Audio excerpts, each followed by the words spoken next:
Hello and welcome to How to Make an App for Beginners. In this video, I'm going to show you how to make an app even if you've never programmed a single line of code before.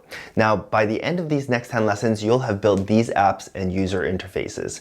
And I'll also show you how to put them on your phone so that you can show your friends and family. But more importantly, I'm going to teach you the fundamental skills that you'll need to build any sort of app. So by taking these beginner lessons, you're going to get a really nice and solid foundation in iOS app development. From there, you'll want to grab my free 7-day app action plan where you can create a customized app roadmap just to build your app. You also want to join our active Facebook community where you can get help and support from myself and the team and tons of other people learning iOS just like you, so that you're never stuck or alone on your journey to create apps. Now, the last time I taught this, it was viewed by over 1.2 million people and tons of success stories came out of it. Ton of people created their own mobile apps, as you can see some of them on the wall behind me. Now, I know that's all going to come for you too, but it all starts right here, right now. Are you ready? Let's do it. Welcome to Code with Chris, the place to be if you want to learn how to make an app. I'm Chris and I'm so glad you're here. First things first, how do you create an app from scratch? Well, it all starts with a program called Xcode, where you design the user interface for your app and write your code. That gets turned into an iPhone app, which you can publish to the App Store where millions of people can download and use it. Before that, let's backtrack a bit though. Xcode is a program you can download for free, and the code I'll be teaching you how to write is called the Swift programming language. Don't be intimidated if you've never coded before, because I guarantee you'll get the hang of it. Next, Xcode can only be installed on Mac computers, but if you don't have access to one, you do not need to spend thousands of dollars to buy one. Instead, check out my video on Xcode for Windows using Mac Stadium first.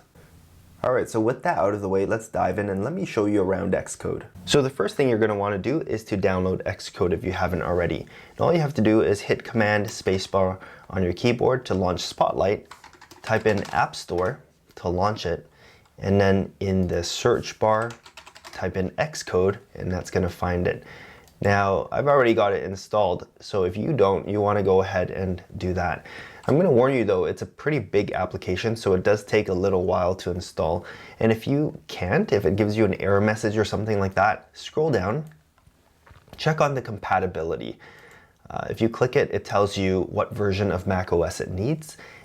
For this one, it needs 10.13.6, but whenever they upgrade Xcode, this number gets higher and higher. So you might have to update your version of macOS in order to install Xcode. Also keep in mind the size here. Even though it says 6.1 gigs, it sometimes needs a little extra space in order to do the installation. So once you have it installed, go ahead and open it. You're going to be greeted with a dialog like this. What we're going to do in this video is create a brand new Xcode project. So click on Create a New Xcode Project. If you don't see that dialog for some reason, maybe you've launched Xcode before, you can always go up to File, go to New, and choose Project. And that's going to get you to the same place. Now there's a bunch of different templates that you can start with to help you just be a little quicker in terms of what you want to create. What we're going to want in this lesson is to be under this iOS tab, because there are different platforms you can build for using Xcode and Swift, which is the great thing about learning these two things. But we're going to do iOS today, and we're going to choose single view app, and that's going to give us our basic one-page app or one-screen app. Next, we're going to want to configure some of the options for our new project, such as what the name is, what the unique ID of it is. And for the product name, you can name it something. I'm going to choose Hello World like that. The team dropdown, you might not have a team here, and that's not going to matter right now, but you will want to create a team when it gets to the point where you want to put the app on your actual device. And I'll show you how to do that later on in the series. Organization name, I would either put your company name or your personal name. And then what's common under organization identifier is com dot and then your name or your company name. So combined with the product name, that's going to be the bundle identifier. You're going to see this term used quite a bit. It's basically like the unique ID for the app that you're creating. When you publish your app or when you upload it to the App Store and that sort of stuff, you're going to need that bundle ID. Okay, so next, very important is to make sure your language is set to Swift, because that's what we're learning here. You can leave these guys unchecked and then click on next. And you can also leave source control unchecked as well. We're not going to go through that right now. Go ahead and click create and you're going to have your brand new Xcode project. Now it kind of looks intimidating because there's all these checkboxes and drop downs, and this interface to someone who hasn't seen it before is pretty confusing, but I'm going to walk through it with you right now. And I also have a reference sheet for you with a diagram and all the keyboard shortcuts for Xcode. So make sure you grab that in the description below. So we're going to start on the left-hand side of the interface, and this is the navigator area. You'll notice across the top that there are different tabs that you can click. It might not be so clear in the beginning, but these are different navigators that you can choose. By far, the most common one you'll be using is this project navigator, where you can see all of the files in your Xcode project. Now, clicking on any of these files will change what's in the middle. That's called the editor area. So for instance, right now we have this first project file clicked on, and that's why we see all of the project properties in the editor area. If we click on viewcontroller.swift, you're going to see that this turns into the code editor so that you can write Swift code. Go ahead and click on main.storyboard, and this is going to change into an editor where you can customize the screen for your app. We're going to be doing this shortly. This is actually called Interface Builder, so you can kind of get why that name is the way it is. Next, let's go to assets.xc assets. This is where you're going to put all of the images for your project that you're going to use. And then launch screen.storyboard is another sort of interface builder file where you can customize the launch screen. And then the plist has some further properties for your project. So at a high level, those are the files that by default are included inside your Xcode project. Now moving along to the right side of the screen, we've got the utilities pane. And what you see here depends on what you're clicking on inside of the editor area. So it's like a further drill down. So for instance, if we go into the main.storyboard and I click on this white area, which is my view or my screen, it's going to show me further details about that. And in the view controller.swift, if I click on, let's say, some piece of code, then it's going to tell me something related with that. But keep in mind that, again, there are some different tabs with this utilities pane, as you can see up here. So if we go into the main.storyboard, you can see that there are a couple more tabs, and that's because I can configure properties for this element. So it looks like Xcode has experienced an internal error, but usually these are fine. You can just close the project and relaunch it. I'm not going to do that right now. It's fine. Across the top of the interface, you have your Xcode toolbar. Now on the left side of the toolbar, you have some buttons to run your project and stop your project. And then to the right of that, this is actually a drop down where you can select the destination on which to run your project. Now, if you plug in your phone, you can actually select your phone from that dropdown. But if you don't have a phone plugged in, don't worry, because Xcode has a bunch of simulators where you can run your project on, and it's going to show it on the screen. We're going to do that in just a second. In the middle here, you have your status bar. It's going to show you what's going on with your project, what it's doing right now.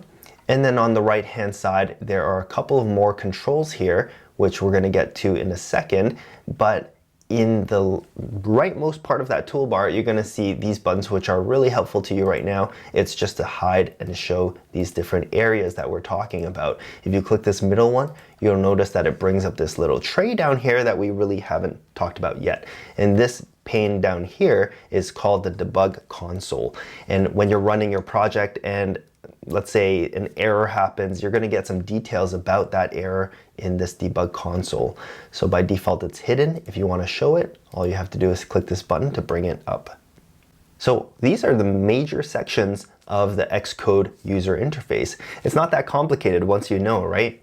What we're going to do now is go ahead and run our project on a simulator. So in that drop down that I showed you, by default right now it's iPhone XR. You can select any one you want to try out and just click this big play button right here. It's going to launch the iOS simulator. Now, the first time you do this, it might take a couple of minutes, but then subsequent times it's going to be a lot faster after the simulator has launched. So you actually don't really need a physical iPhone device. If you don't have one, you can still build and test your app. Now there's one quick thing I want to mention, and that is if your simulator is way too big for your screen and you can't see all of it, you can actually scale it down. So you can either go up to the menu of the simulator and choose, physical size or point accurate or pixel accurate. You can use these shortcuts, Command 1, Command 2, or Command 3 to change the size of the simulator that you see. So just a handy tip for you in case the simulator is way too large for your screen. So when your app has launched, you're going to see this white screen, and that's because we haven't really added anything to our app yet. But before we do that, let's talk about how that Xcode project turned into this app that I'm seeing in the simulator. This top layer is the view. It's the screen that the user sees. Now you can configure this view from the main.storyboard file in your Xcode project.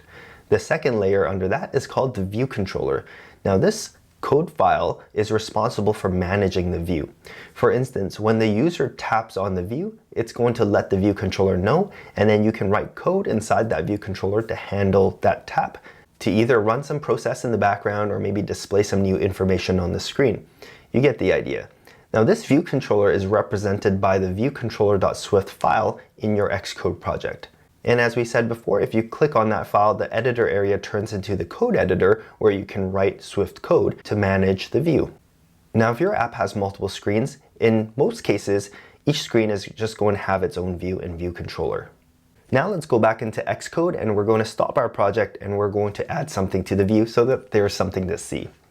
Let's hit on the stop icon right here and then click on main.storyboard so you're seeing the interface builder.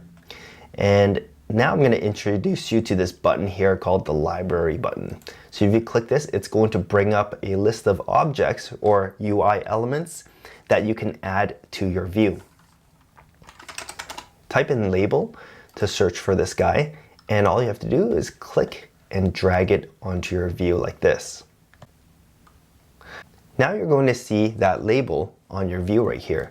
Now, you can drag it around and you can position it, but that's not really going to do anything because Xcode actually has its own way of positioning and sizing layout items. Xcode uses a system called auto layout to position and size the elements on the screen. This system makes it easier for you to design a single interface that looks good on iPhone, iPad, and all the other screen sizes of future iOS devices. Now, basically, all you have to do is specify a list of rules for each element that dictates how it should be positioned and how it should be sized relative to other elements on the screen. For example, this element should be the same height as this other element, or maybe this element should be centered on the screen. These rules are called constraints, and in lesson 2 you're going to learn a lot more about auto layout and auto layout constraints. But for now, let's jump back into Xcode and take a look at how we can position and center our label on the screen.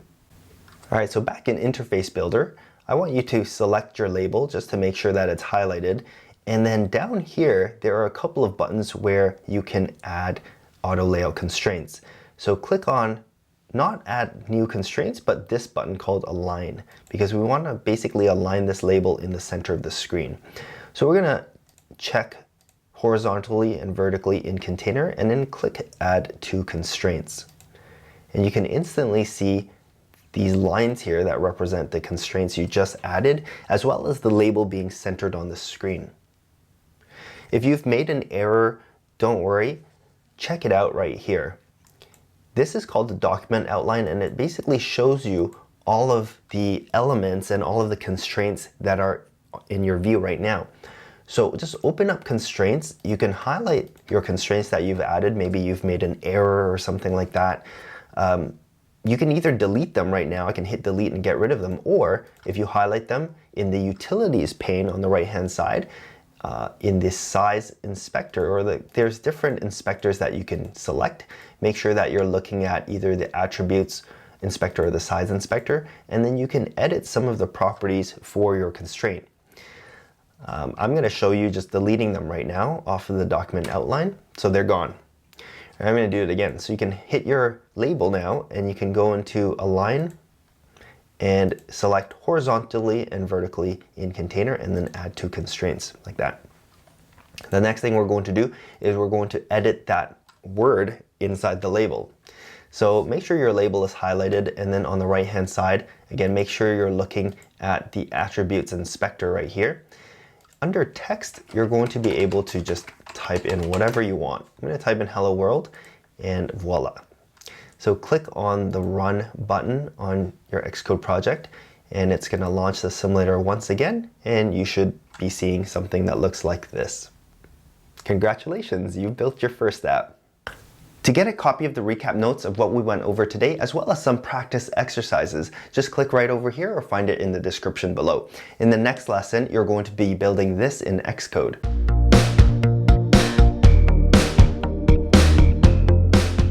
Hello, in this video, I'm going to teach you how to build user interfaces for your apps using Xcode's auto layout system. Now, if you want to know how to build cool UIs like these, then the auto layout basics I'm going to teach you in this lesson are absolutely critical to know. And if you watch all the way to the end, you're going to have a really good idea of how to build your own user interface for your own apps. Does that sound good? Let's do it. Alright, so let's pretend that we have to build a login screen for our app. We're first going to start by doing it the old way, and then we're going to jump into Xcode and use auto layout and do it for real. Now our first task is to place the logo on the screen. Xcode uses an XY coordinate system where 0x and 0y is in the upper left corner. So this point would be 0x and 0y, or just 0, 0. Next, take a look at this red dot. This represents a location on the grid at 10, 10. So you kind of get the idea. If you specify a logo to be placed at this point at 10, 10, then it's going to take the upper left corner of that logo and put it at that point. Now next, you can specify a height and a width for that logo, and that's going to adjust the size of it. Now together with the X, the Y, the width, and the height, that is called the frame of that logo element. Now you can continue to use this approach and place the rest of your labels, text fields, buttons, whatever you need. However, when the login screen is shown on a much larger screen, it's not going to look the way that we expect. And this is where auto layout comes in. So instead of specifying exact X, Y coordinates, widths, and heights, we specify rules to describe the location and sizes of all of the elements relative to other elements. And these rules are called constraints. Now, why don't we try redesigning this login screen using auto layout constraints instead? So here's our first login button. I'm going to add a constraint to say that the horizontal center of this button should be the same as the center of the view in terms of the x-axis. So that is going to center it on the screen on that x-axis. Now I'm going to add another constraint to say that the button should have the same vertical center as the view, and that's going to center it vertically on that y-axis. Now this effectively puts the button right in the center of the screen. Next, I'm going to add the logo, and I'm going to add a constraint to make its horizontal center the same as the horizontal center of the button. So that's going to align the two elements like this. I'm going to add another constraint to that image, and this time we're going to say that the bottom of that image should be 20 points above the top of the button. Now notice I said points and not pixels, and that's because in iOS we have devices with different pixel densities. So for example, on the original iPhone, 1 point is 1 pixel, they're one and the same. But then Apple introduced Retina screens where they managed to squeeze 4 pixels in the same amount of space that used to be 1 pixel. So on these screens, 1 point is equal to 4 pixels. And then Apple introduced the Super Retina screens, and these are for the plus-sized iPhones, where they managed to squeeze in 9 pixels in the space that was once 1 pixel. And so 1 point on these screens equals to 9 pixels. So that's why when we're designing our user interface, we always speak in terms of points. It allows us to have a consistent user interface regardless of the pixel density of the screen that it's being presented on. So when you say 20 points from the left side, it's going to look consistent on the original iPhone, on a Retina screen, or a Super Retina screen. Now, if this is kind of confusing to you, don't worry, because you're never really going to have to worry about how many pixels things are. You're always working in terms of points. But I think that it's important that at least you know about this distinction. Now, another thing I want to point out is that if I don't specify a specific height and width constraint for this logo, then it's going to just be set at its intrinsic size, which is just whatever size the image is. If you wanted to, you could add constraints for the logo to make its height and width relative to other elements or even relative to the screen size, but I'm just going to leave it as is. Now I'm going to do something similar with the second button that we're going to add. I'm going to add two constraints, one to say that it has the same horizontal center as the first button, which is going to align the buttons together. And then I'm going to add a second constraint to say that the top of the second button should be 10 points below the bottom of the first button, just so that they have a 10-point gap. Now we're going to add the last button, two constraints again, one for the horizontal center and the second constraint to position it 10 points below that middle button. Since all of these elements have constraints that are relative to that first button, if I move that first button around, then all of the other elements will follow, because the auto layout system is going to find a way to satisfy all of the constraints that you have added. Now there's a much easier way to achieve the same thing that we have here without having to specify so many constraints, and I'll show you how to do that in lesson 3. For now though, I think it's important for you to understand how auto layout constraints work, which is why we are doing it this way. Now let me ask you, do you feel like being a bully today? Because we're going to be really mean to this logo right now. Why don't we add another constraint that contradicts an earlier constraint we added? So let's say that we add another constraint to this logo to say that the bottom of the logo should be 10 points from the top of the first button. Now notice that this contradicts the earlier constraint that we added that said that it should be 20 points above that first button. So there's no way that it can satisfy both of these constraints that we've added. This is called conflicting constraints, and the system will actually choose a constraint to break, and this can lead to unintended layout glitches. So the tough part of working with auto layout is just to make sure that you don't have conflicting constraints. Because sometimes as you're adding these constraints inside Xcode, you might lose track of what you've already added, and when you finally run your application, you might get a bunch of conflicting constraints, and the auto layout system will choose which ones to break, and the layout's not going to look like anything you intended it to. Now, Xcode does give you tools to help you manage and resolve these conflicting constraints, as you're soon going to see, because the next thing we're going to do is we're going to jump into Xcode right now and construct this login screen for real. Now, there's one thing that I want to quickly point out, and that's when you start your Xcode project, you don't have to turn on auto layout or anything like that to use it. In fact, it's just the standard. When you start a new Xcode project, you're going to be able to just start using it right away. So I've got a brand new Xcode project here using the single view application project template. If you're not sure how to start a new Xcode project, then I would say watch lesson 1 as we go through that in that lesson.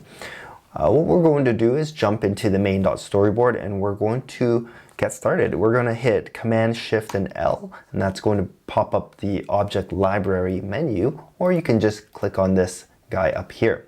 And you can search for button here, click and drag it right there, and to add a button on the screen. And I want you to click on this align menu and choose horizontally center in container and add that one constraint. That's going to center that button, but you'll notice that there are some red lines above and below that button, and also in the document outline here, you'll see this red arrow. If you don't see this document outline, just click on this little icon here to open and close it. So anyways, I want you to click on this red icon, and it tells you that the system doesn't know how to position that button on the vertical axis because there's no constraints to dictate how to position it. So I want you to, and you can see here the category for the error is missing constraints. Now go ahead and click back. But just before we add that constraint there, I want you to notice another thing, and that is to click the button, click on this align menu, and don't be alarmed that this horizontally in container item is not checked.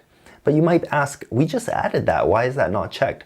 Well, the reason is because these menus down here are purely for adding new constraints. It doesn't consider what constraints are already been added to that element. In order to see what constraints you have added to that guy, you can either click the button and go into the size inspector, and you can scroll down a little bit under constraints. You can see that we have this align center X constraint, or you can open this part up in the document outline and you can see that we have this constraint. In fact, if you highlight that constraint right now, I want you to go over to the attributes inspector and we can take a look at the anatomy of a constraint. The main things that you need to notice is that an auto out constraint relates to one element, which is the first item, and how it is going to be related to the second item, in which case here it says superView.centerX. So what the superView means is it's just the view that contains that particular element. In this case, that is going to be our overall screen or our view. And so the button's superView, or another way to think of it is parent view, is the view, the screen itself. And the properties it is relating is the center X, right? So the button center X is equal to the superView center X, and effectively that centers the button on this screen right here. And then you can also play with things like the constant, priority, and multiplier, and these just gives you a couple of different ways to manipulate how it is related to that second item in that constraint, but we won't go through those right now. So go ahead and highlight your button. Let's add that positioning on the vertical axis. Click on align right here, click on vertically in container, and boom, right there. You'll notice that we have two constraints now for that button, and if you click on this button and go back to the size inspector, you're going to see that second constraint there. So this is a handy way to see all of the constraints that are related to that element, because in here, this menu, this can get quite long once you have many items on the screen. All right, so that's going to represent our first button. We're going to add a couple more now. So go either use the shortcut key to open the object library or click on the button up there. Then add our second button, click on align horizontally in container, and we're going to have this second button relative to this first one by 10 points, right? We're going to leave a 10-point gap there. So click on this button and then click on this add new constraints menu, and it's going to have a couple of margins that you can set for, to be exact. You can enable or disable any of them. Just take note that if you edit one of these margins, that's automatically going to turn on that constraint. And then you can see it says add one constraint here. So I want you to pull down the menu and you can see for this button that you're adding the constraint to, what do you want that second element, you know, the one that it's going to be relative to, what do you want that second element to be? Since we want this button to be 10 points below this first button, we're going to make it relative to that first button, right? So that's why you got to pop open this menu to make sure that this is selected. So when you select that, it's going to change the value to what it currently is. So currently it's 33.5 points away. So just take note of that, right? For example, if we did view and we did, 10 points away, that would actually make this button go all the way up here and be 10 points to the 10 points from the top of the view, right? Which is not what we want. So make sure you have the right element selected and click add one constraint. And you can see there that constraint that we added right there. This button's top is equal to the first button's bottom, and the constant is 10. So that's where the constant comes into play. Now, if this is starting to get confusing because they're both named button, what we should have done to make it a little more clear is we could have renamed things like that. Let's say first button and second button, and now you can see the auto layout constraints, they change the names too, so that's really handy to see. Now if you click on this constraint that we just added, see second button's top is equal to first button's bottom by 10 points. So that makes a lot more sense. Now let's add our last button. Right here, again, we're gonna align it first, horizontally in container, and we're gonna add a new constraint, and we are gonna click enable that top one, and we're going to make it relative to the second button by a factor of 10 points again. Boom, that lines it up right there. Let's not forget to name this guy our third button. So we've got our bunch of buttons there. Now, we're going to put a logo, but the logo is just going to be a text label in this case. And we're also going to add a little prompt, a little instruction label above these buttons actually. So let's do that. Press pop it open again. I instinctively know what the keys are, but my hands know, right? But then if you ask me to tell you, I have to look down at the keys first. So Command Shift and L. And that's actually one thing that, now that we're on this topic, I want to tell you about is just muscle memory, right? So, you know, at first when you're learning this stuff, you're going to be slow. And especially when you start learning Swift and you're going to start learning the syntax, you're going to try to memorize keywords and you're going to try to memorize things, but you don't really need to do that. All you need to do is just build more apps, go through more demos, go through more tutorials, and your fingers almost, they have a mind of their own.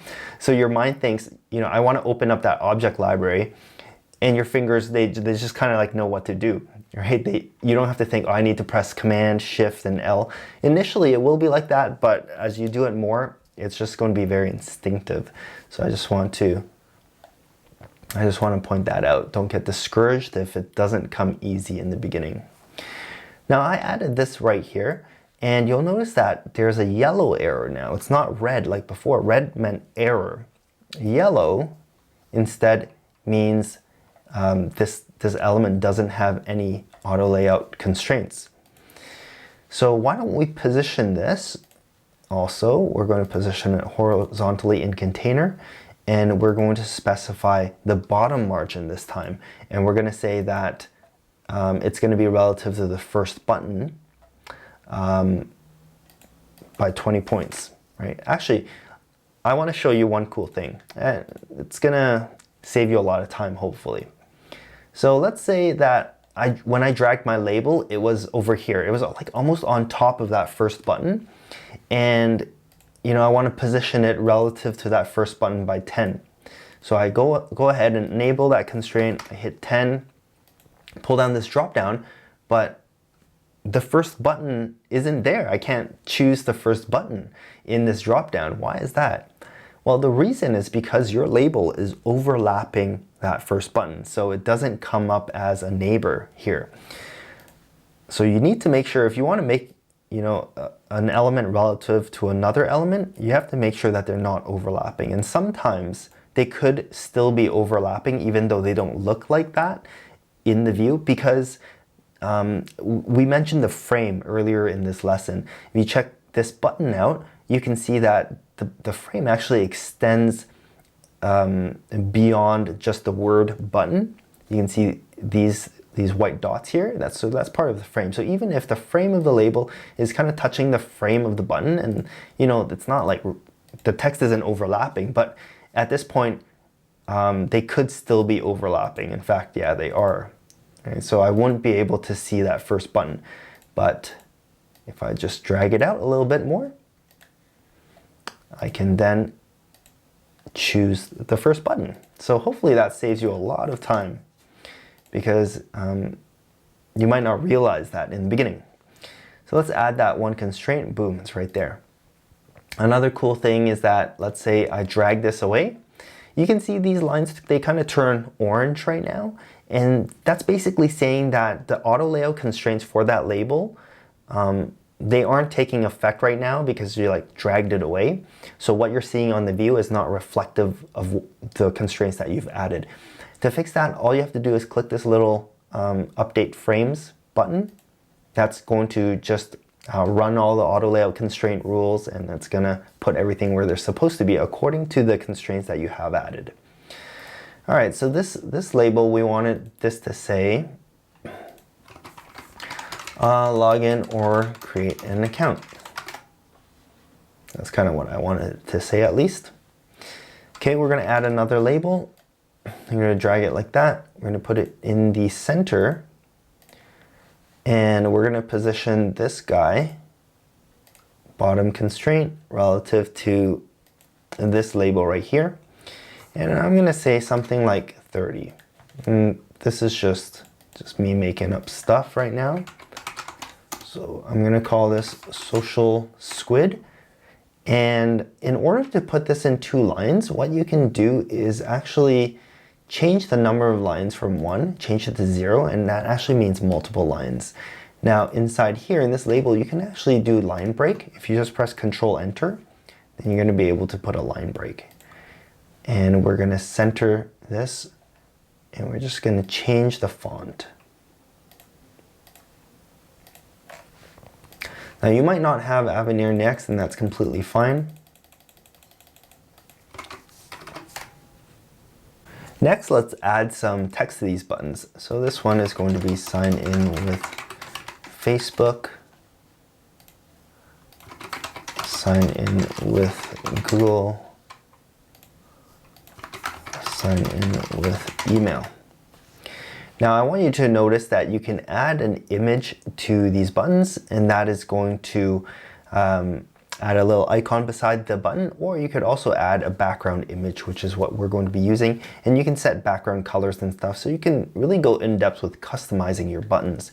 But because this is an auto layout lesson, I want to focus on auto layout constraints and that sort of stuff and not customizing buttons. So I've actually prepared some graphic assets just to get the look and the feel of the button that we want without going too deep off the deep end on customizing buttons. So what I want you to do is grab these images, and these images I've made available either in the link in the description below, or you can click on the upper right corner and you can download these resources so that you can follow along. So after you unzip the file and you grab these asset images, just drag them into here. And just a quick note, if you don't understand why there are like 3 sizes of each image, 1x is the original size, 2x is 2 times as large, and 3x is 3 times bigger. The reason is because there's different resolutions of the iOS screen. So all the Retina screens would use the 2x, and the Super Retina ones would use the 3x. That's why there are 3 different sizes, and the right size will be used depending on what screen the device the user is using. So like I said, these button graphics, I added this rectangular background solid color to it. You technically could have just customized that. And in fact, if it were like a production app, I wouldn't recommend exporting your graphics like that. But like I said, this is for the sake of, because we want to focus on auto layout. Sorry, I'm losing my words here. So what I want you to do is highlight the 3 buttons by holding Shift on your keyboard and clicking all 3, and then choose alignment left. And that's not going to do it. Oh, actually, no, that's fine. That's fine. All right, that did do it. It's just that they didn't align left because the width of the buttons are variable right now.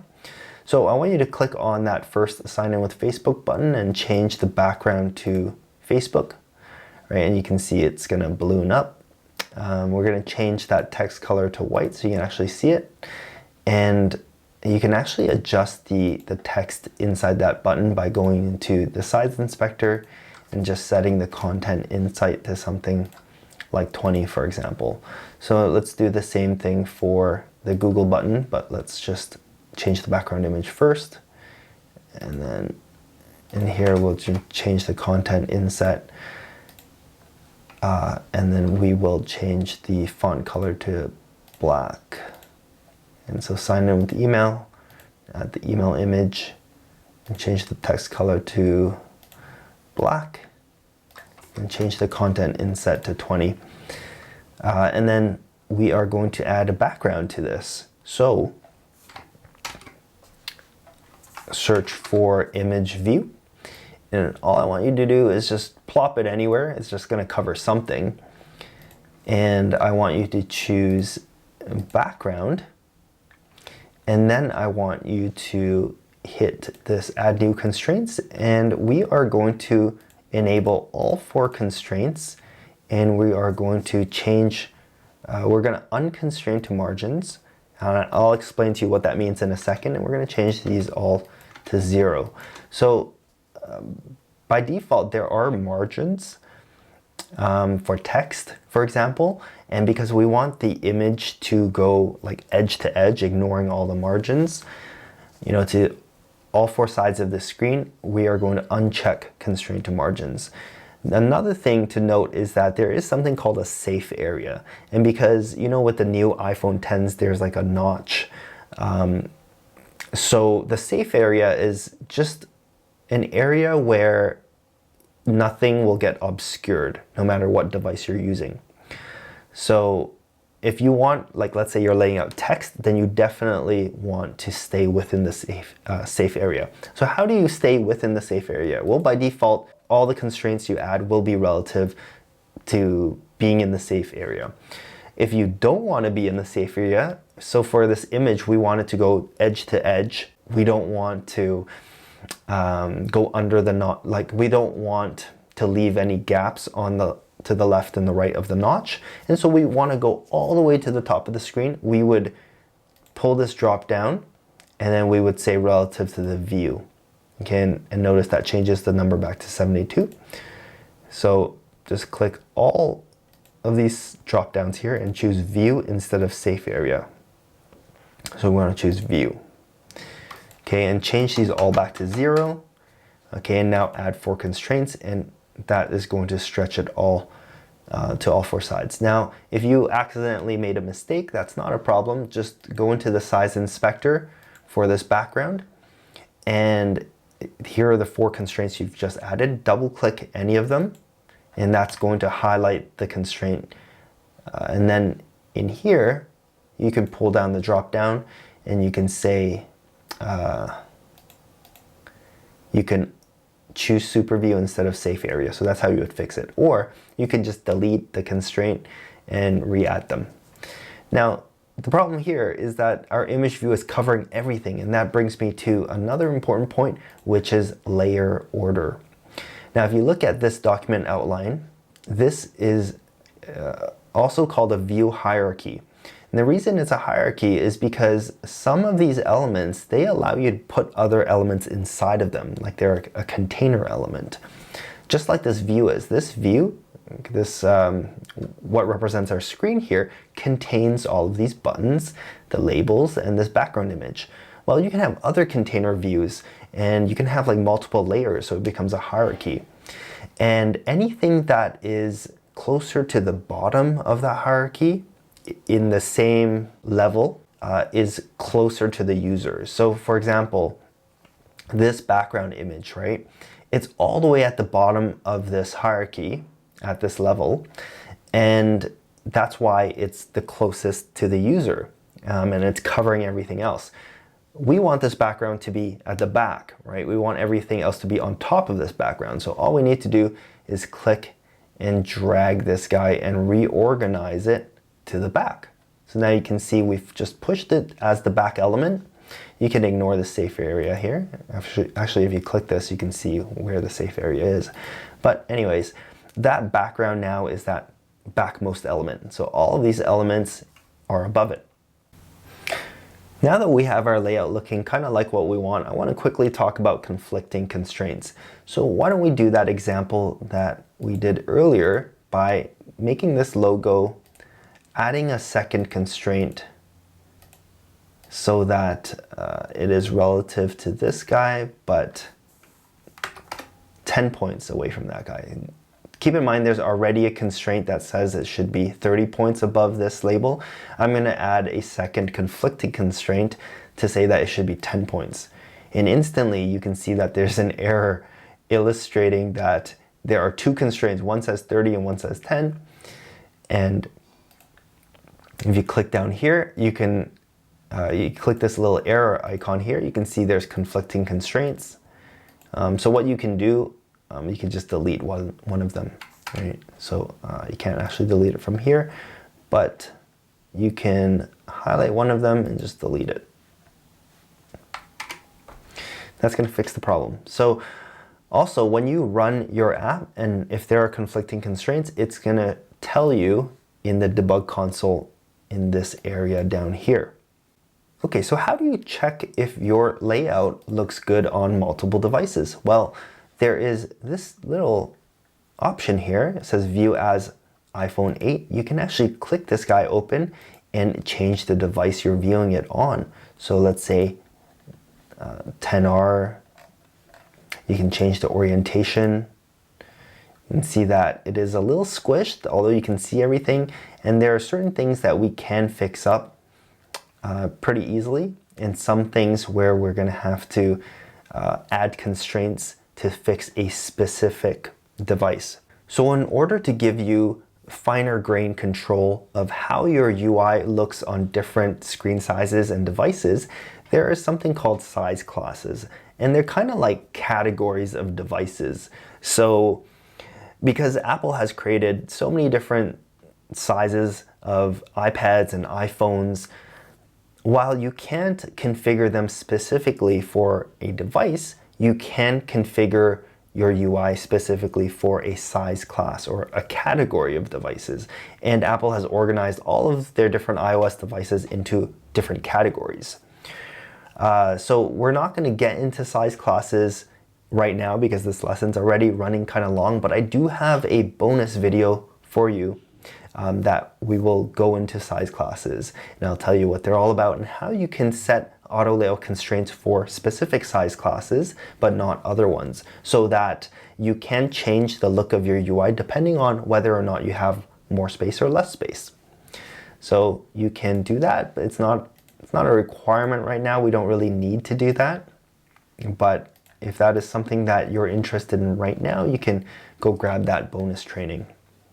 Now, auto layout is just one of those things that gets a lot easier the more you do it. So I've got 3 practice exercises for you to do, and also another bonus auto layout training video that you can watch. You can grab all of these resources right there.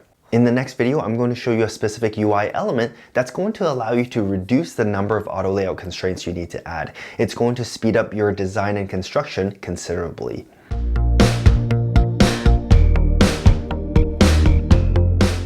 Hello, today I'm going to show you how to use an element called the stack view, which is going to save you a lot of time when it comes to building your user interface. Now, in the previous lesson, I showed you how to use auto layout constraints to lay out all of the elements in your user interface. However, using a stack view is going to dramatically reduce the number of constraints that you need to specify. If that sounds good, then stay tuned. Alright, so we're going to redo that social login page, except this time we're going to use stack views, and you'll see how easy they are to use. This time we're going to create a single view app. I'll take you through this process. I'm just going to call this the stack view exercise. And these settings are kind of the ones that we've been using throughout here, so I won't go through them again right now. But if you're a little confused about them, go ahead and check out lesson 1. Alright, so we've got a brand new single view application. We're going to jump right into the storyboard. And I want to show you what this stack view element is all about. So go ahead, open up the object library, either clicking this button here or hitting Command Shift and L. And let's take a look at, actually first, what the stack views are.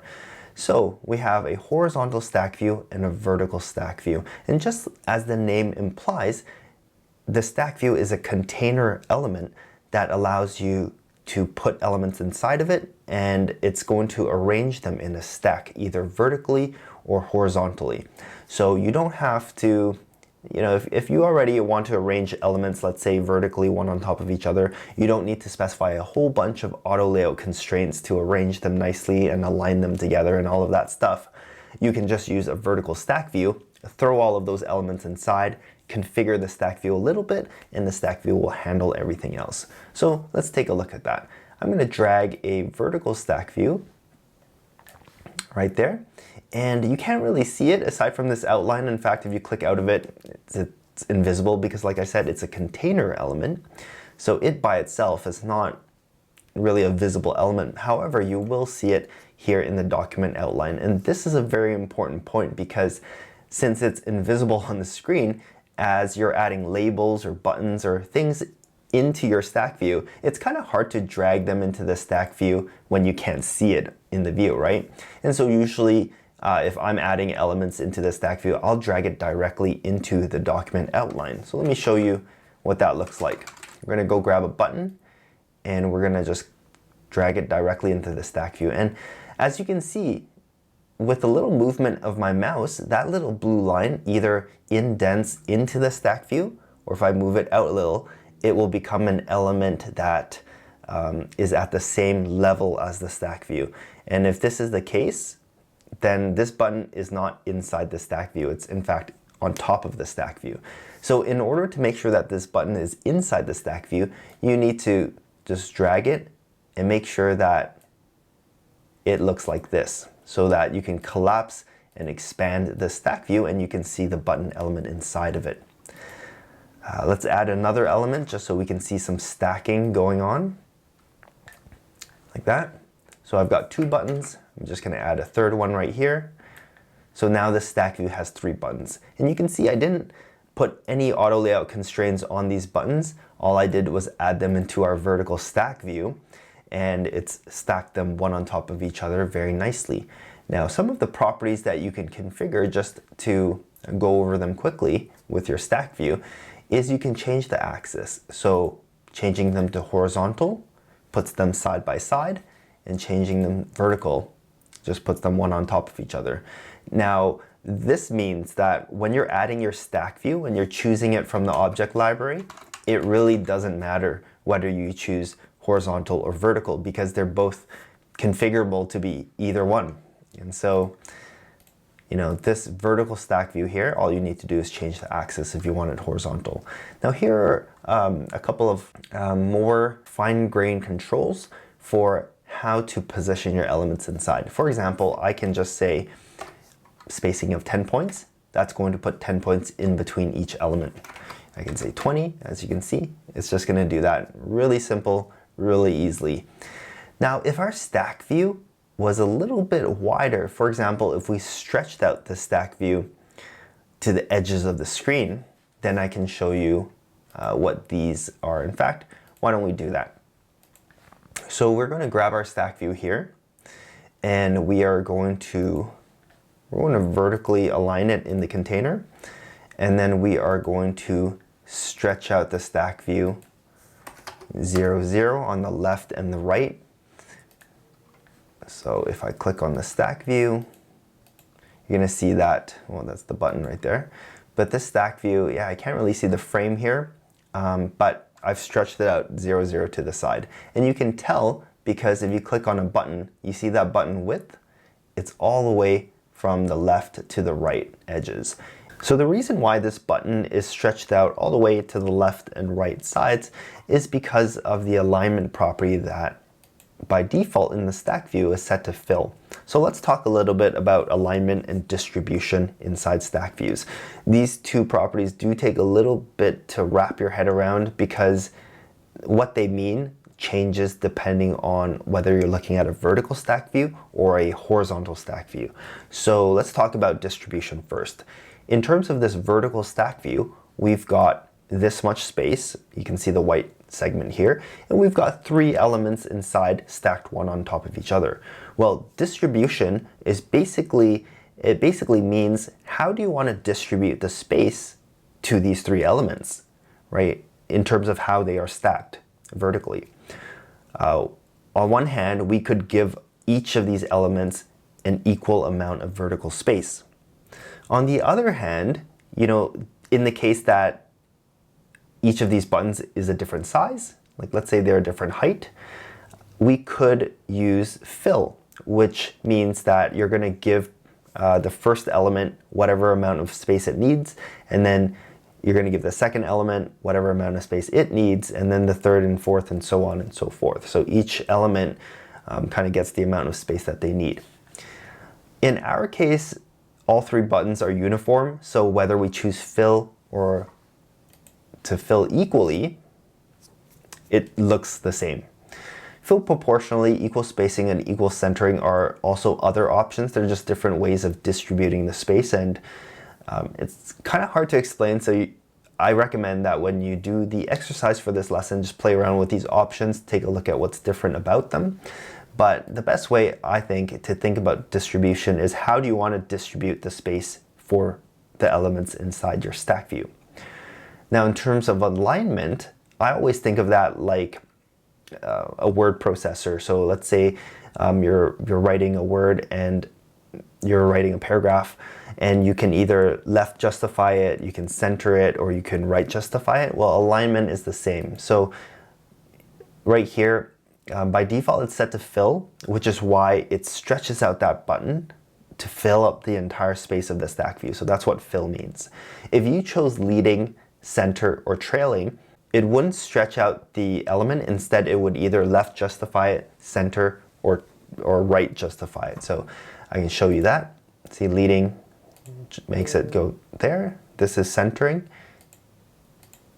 and this is trailing. Okay, so let me set this back to fill. Now, the tricky part of this is when you set the axis to horizontal, then this meaning changes a little bit, right? So distribution on a horizontal stack view is still how do you want to divvy up that space for each of the elements. In this case, fill looks a little differently. You can see it still means that it's going to give the first element all the space it needs, second element all the space it needs, and then whatever space is remaining for the third element. Now, if I chose fill equally, it's going to give an equal amount of space, horizontal space that is, to each of those elements. And alignment now becomes, do you want to fill up the vertical space for each of these buttons, or do you want to top align it, center align it, or bottom align it? So when you're using stack views, you have alignment and distribution that you can play around with to basically get it looking the way that you want. So now what I'm going to do is try to recreate that social login screen. I'll show you how to do it without having to specify so many auto layout constraints like we did in the previous lesson. We're going to use a stack view to make it a lot easier.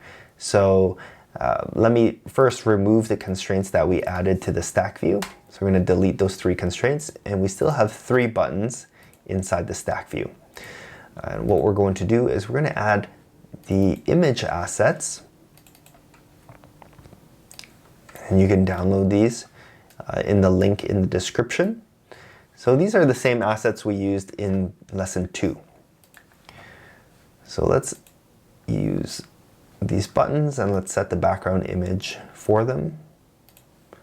So this one was Google and this one was email. And this said sign in with Facebook, and the text was white.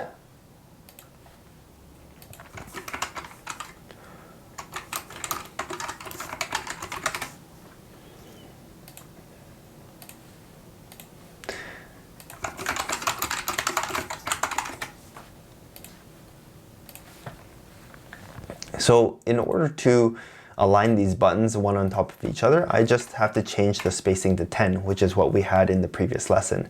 And to align all of them together, well, all I need to do is I can center this stack view on the screen, just like that.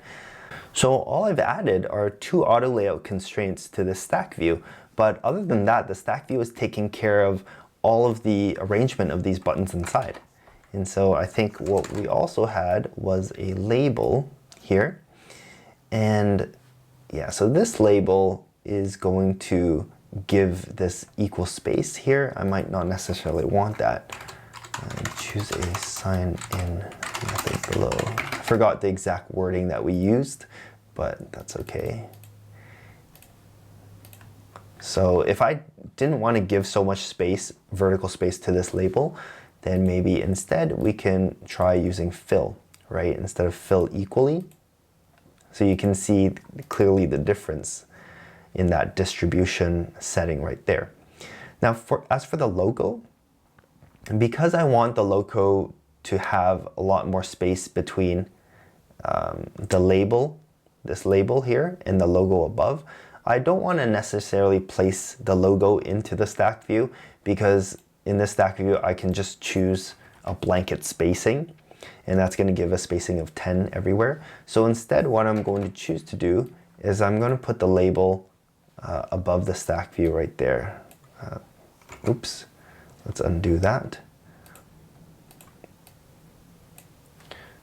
Let me drag this label up here. So I want to put this, what did I call this? Social squid. Change the number of lines to 0. Right, and I'll center align this and just change the, I'll change the font to custom.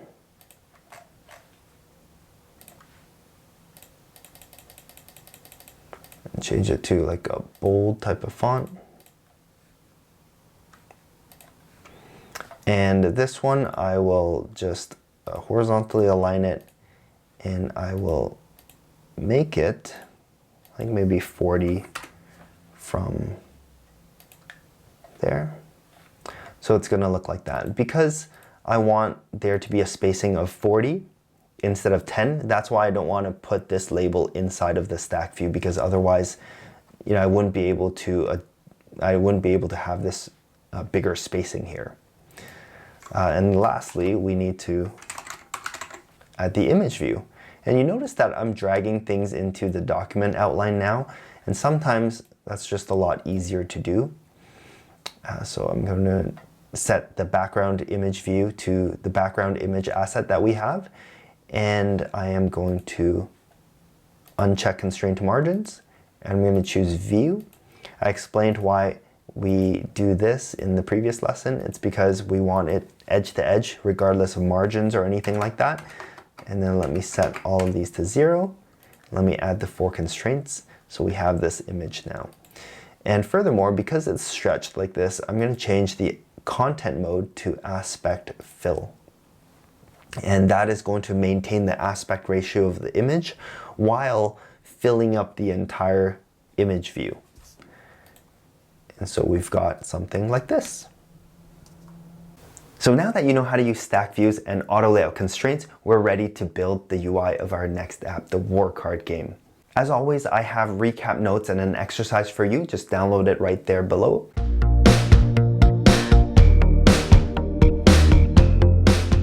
Hello and welcome to lesson 4. Equipped with your new skills in auto layout and stack views, it's time to put them to the test. By the end of this video, you'll have built the user interface for your War card game app. So let's get to it. So we're going to start with a brand new Xcode project. Just click on create new Xcode project right here, or you can go into the file menu and choose new project. Now make sure you're looking at iOS and choose single view application. Here we're going to put the name of our app, and this isn't the public facing name, but it's just something that is going to give you a unique identifier combined with your organization name, and your organization identifier is going to create this bundle ID. And I talked about this back in lesson 1 and how it's going to be really important for an app that you're going to publish in the App Store. Now for this app, make sure you choose Swift as the language. You can leave these unchecked. And when you save it, you can also leave this unchecked as well for now. So let's create our project on the desktop. The first thing we're going to do is to jump into the asset library for our project. And I want you to go and grab the image assets now. You can do so in the link in the description below, or just check the card, which is going to pop up in the right-hand corner. When you unzip the file, you can grab all of these images. You'll notice how each image asset has 3 different sizes. The first 1x, and then 2x and 3x. And this is what we talked about back in our auto layout lesson. It's for the different devices having different screen pixel densities. So we're going to just select all of them and then drag them into right here. Xcode is going to be smart enough to group all of them in asset names like this. These names, just pay special attention to them. Capitals matter, and you can rename them. These are the asset names which you are going to refer to these image assets when you want to display them. So I just changed the capital B to a lowercase b here to be consistent. And yours might already be changed actually. So I'll change that later. So when you download it, it should already be lowercase b. The next thing we're going to do is jump into the storyboard, and we're going to start by adding that green background. So go ahead and open up your object library. You can either click this button up here, and just in case you forgot, or press Command Shift and L. So let's go ahead and search for an image view, and drag it onto the view. And this is what we're going to do to display images. Now go ahead and click into this inspector, attributes inspector, and from the image property, let's choose background. Now we're going to stretch this out to all of the edges of the screen.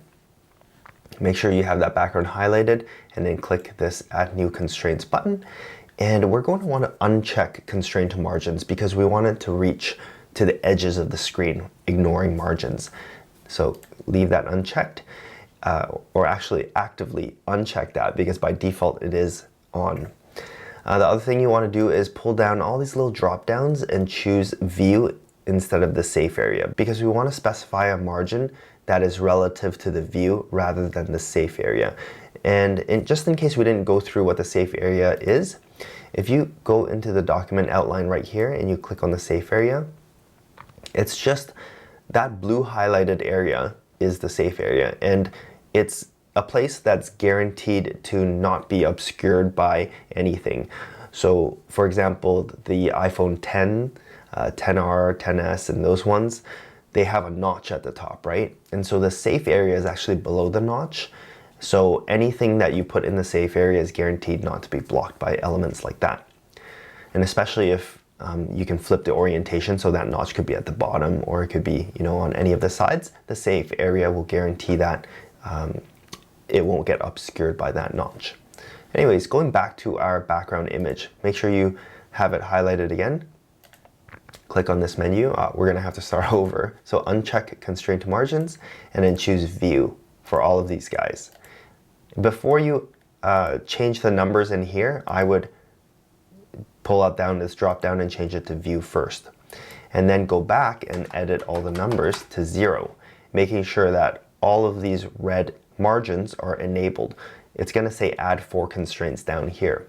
The reason why I want to toggle this to view first before changing the value here is because when you choose a new option in this drop down, it automatically changes that number in the text box. So if you did it the other way around, you would have to basically change the numbers again.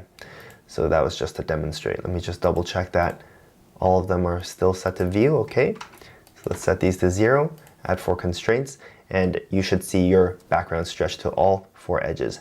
Now if you somehow your background isn't looking like mine, then you can always just open up this constraints. You can delete all of them and you can try again. No big deal. Next thing we're going to do is add another image view. So again, open your object library, drag an image view onto the view. This time we're going to choose logo. And ignore the fact that it's big and fuzzy or whatever right now. We're going to add some constraints to it first. So let's horizontally center that in the container. It's going to look squished. That's okay for now. And we are going to add a top margin. And we are going to leave it relative to the safe area. And we're going to leave constraint to margins enabled because we don't want this logo to be obscured. So we want to just make sure it's in the safe area. When you add that, the image view is going to use the intrinsic size of the image, which is just the size of your graphic asset. And so it's going to look like that. The next thing we want to do is we want to add a stack view. So you learned about these in the previous lesson. We're going to choose a horizontal stack view, and this horizontal stack view is just going to contain the 2 card elements. So go ahead, open up the object library again and choose image view. Now we're going to put this in our view, but we can either drag it into the stack view on the view, or we can drag it into the document outline. And because the stack view is invisible like this, I usually find it easier to put it into the document outline. So that's what I'm going to do here. I'm going to drag it here. I'm just going to show you what a potential mistake is. Now, if you drag the image view and you try and put it inside your stack view and it's at the same kind of hierarchy level right here as the stack view, that's not what you want. You want the image view to be inside the stack view. So let me show you what that looks like. Let me move this image and let me just drag it into the stack view. Now you can see this little collapsible triangle appear beside the stack view. That means I can close it and open it. And when I close it, the image view is inside the stack view. So that's what you actually want. We're going to add a second image view into the stack view, so we have two. And then you're going to click on the first image view and you're going to choose a card. So let's just say card 6, and you're going to click on the second image view and you're going to choose, it doesn't really matter, let's choose 10. And now let's add some space in between the two cards. So we're going to go on the stack view here and we're going to choose spacing 30 just to give it some space.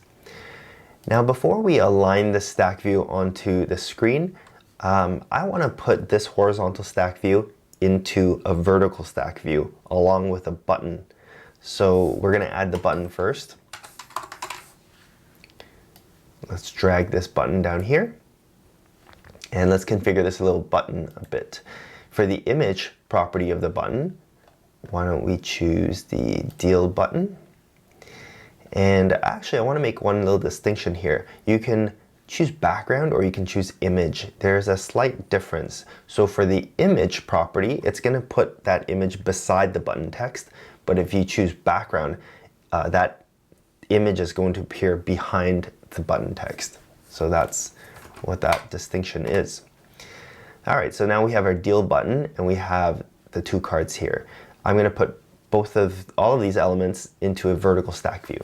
So I want you to go into the document outline, highlight your stack view, hold down Shift on your keyboard and click on your button as well. And that's going to highlight both of them. And I want you to come down here and choose Embed in Stack View. What that's going to do is immediately take those elements that you've highlighted and put them into a stack view. Now Xcode is going to be smart enough to take a look at how your elements are oriented, and it's going to see that our horizontal stack view is above our deal button. So it's automatically going to put these two things into a vertical stack view. Check this out. Stack view, boom, vertical stack view. You can see this in the document outline, right? The other thing it does is it tries to set some of the properties of the stack view based on how you laid out the elements.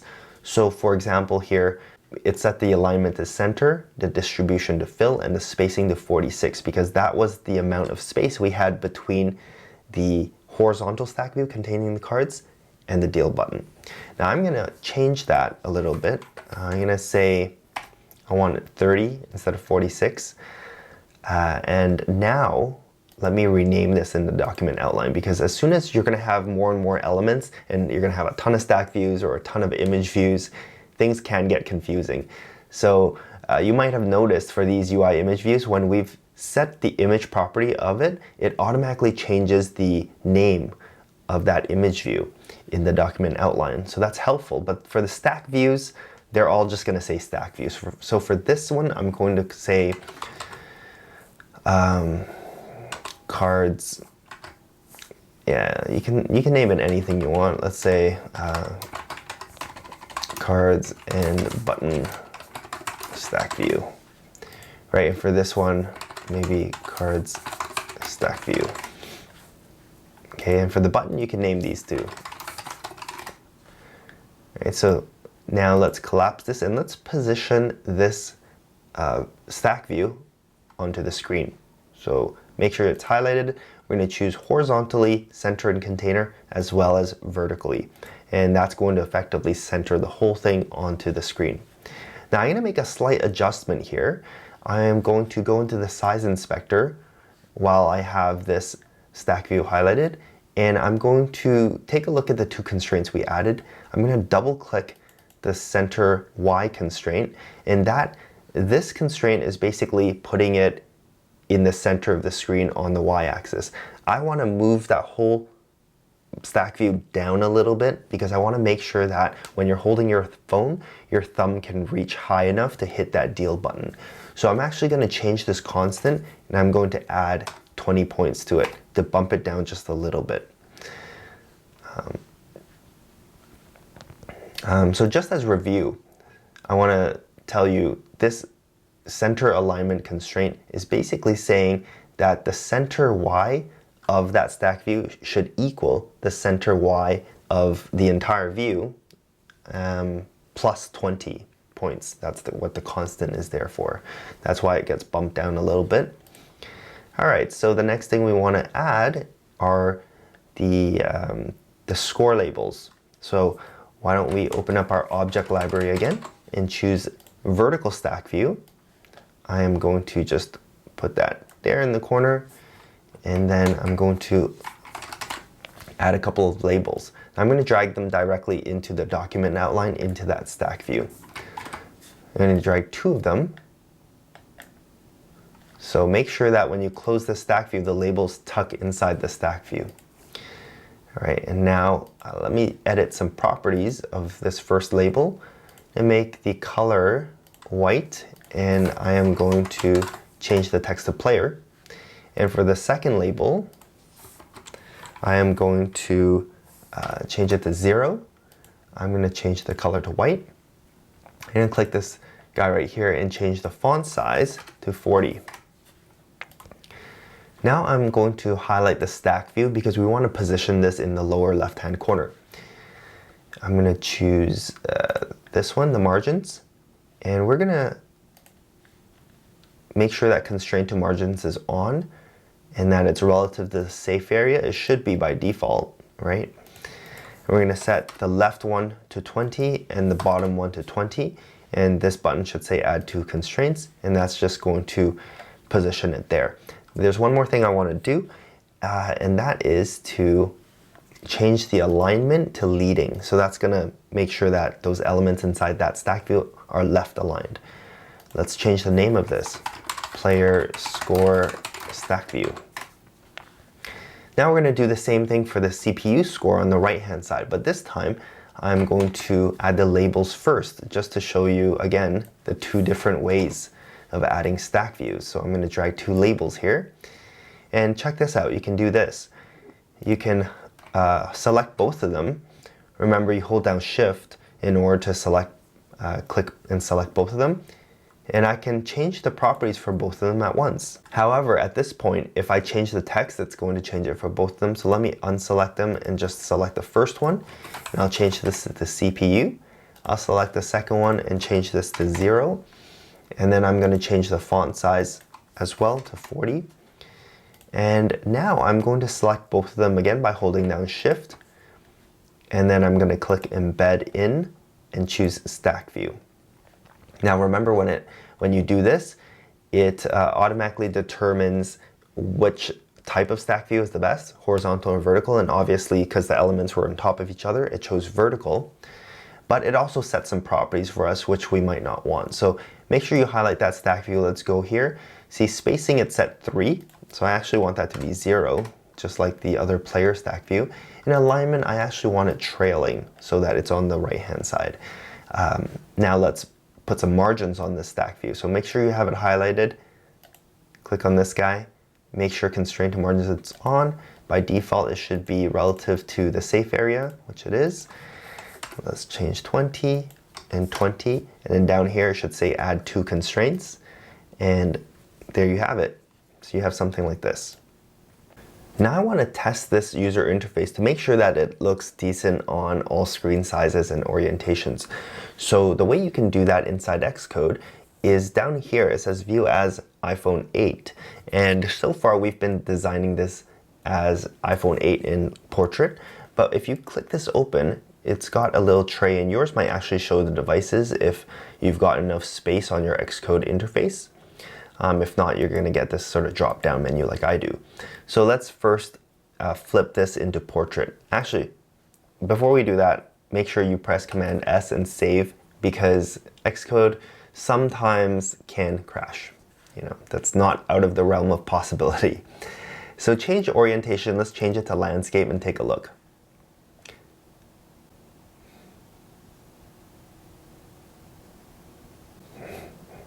So what did I tell you? An internal error has occurred. Editing functionality may be limited. This is not a problem. All we need to do is you can come up to product, you can clean build folder, and this is good learning for you in case this happens for you. And then you can just go ahead and quit Xcode, press Alt Q, and you can quit the whole thing, and then you can relaunch Xcode, and then just reopen your project. And that will oftentimes fix things. So you can see Here's my document outline. You can expand that. And here is my user interface. Now sometimes if yours has all these blue squares with question marks on them, all you need to do is just go ahead and change the device or change the orientation to force Xcode to kind of refresh things. All right, so going back to it, we have iPhone 8 in landscape. It looks pretty good, right? No problem there. And in fact, if we go up in size, you're just going to get more space. My biggest concern right now is just to make sure that no element is obscured or hidden or blocked or clipped or anything like that, and that the user interface doesn't appear broken. It's okay if you have extra space. You know, you can in the future take advantage of that extra space somehow, but what you really want to avoid is to have your elements kind of like overlapping each other in the case that there isn't enough space. So instead of going up, I'm just going to check the sizes going down, because I know as it's going to get to the smaller phone sizes, things may get clipped. So why don't we try portrait first? Let's just jump right down to the smallest screen size. So still looks good, right? Let's flip it into landscape, and there immediately you see that our logo is hidden behind the cards. It's probably not what you want, even if you think it looks okay. I mean, you can leave it. In my opinion, I would want to change that, and I'm going to show you how to change that. Let's go up one size just to see if the problem still exists, and it does. So let's go up one more, iPhone 8, and that one is okay. So we need to somehow address this situation for these smaller screen sizes. Now before we can do that, I need to tell you about something called size classes. Size classes are basically categories of screen sizes. Because there are so many different devices and two orientations for each device, that Apple decided to separate all of these into different categories of screen sizes. So when you're adding a constraint, you're able to say something like, add this constraint for all screen sizes, as in all categories of screen sizes, or only add this constraint for a specific size class. So this gives us some flexibility to change the layout depending on a specific size class. So let's say your app might look different on the iPad size class versus like a smaller device like an iPhone. And each size class is actually defined by two parameters, a height and a width. Now the height can be compact or regular, and the width can also be compact or regular. So for instance, one size class might be compact width and compact height. Another size class might be compact width but regular height. And in the case where you don't care about size classes and you want to add your constraint for all of them, it would just be any width and any height. Now let's dive back into our Xcode project, and I can show you how we can add a constraint for a specific size class. Now the first thing I want to draw your attention to is down here beside the View as iPhone SE. You can see what size class this device falls under. So this is the compact width and compact height. The first step of this is just to identify which size classes you have to fix. So we identified that iPhone 4S also has this problem, and the size class is also compact width and compact height. If we go up to iPhone 8, the problem doesn't exist, but this device still falls under the same size class.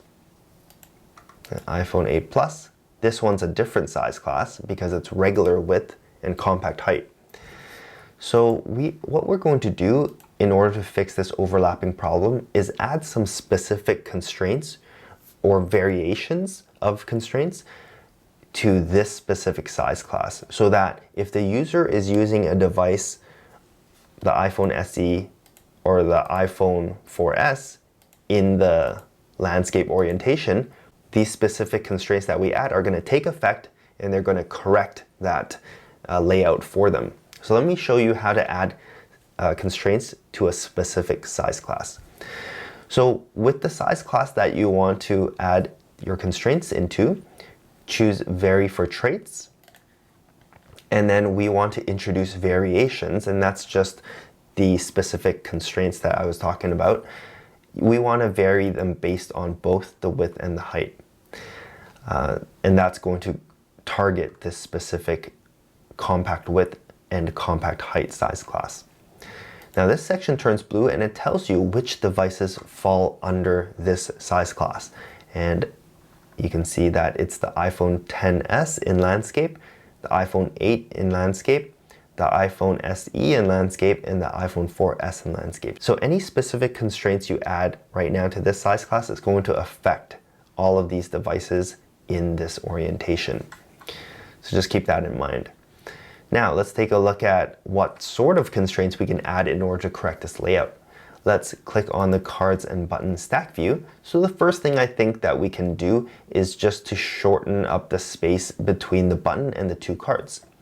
So you can see here that by default we have a spacing of 30, but we can click this little plus icon and add a variation based on a specific size class. So based on the compact width and compact height size class, let's add a variation. So you can see the WC and the HC, that stands for the compact width and compact height. And we're gonna say when we have this size class, instead of 30, I wanna do 20.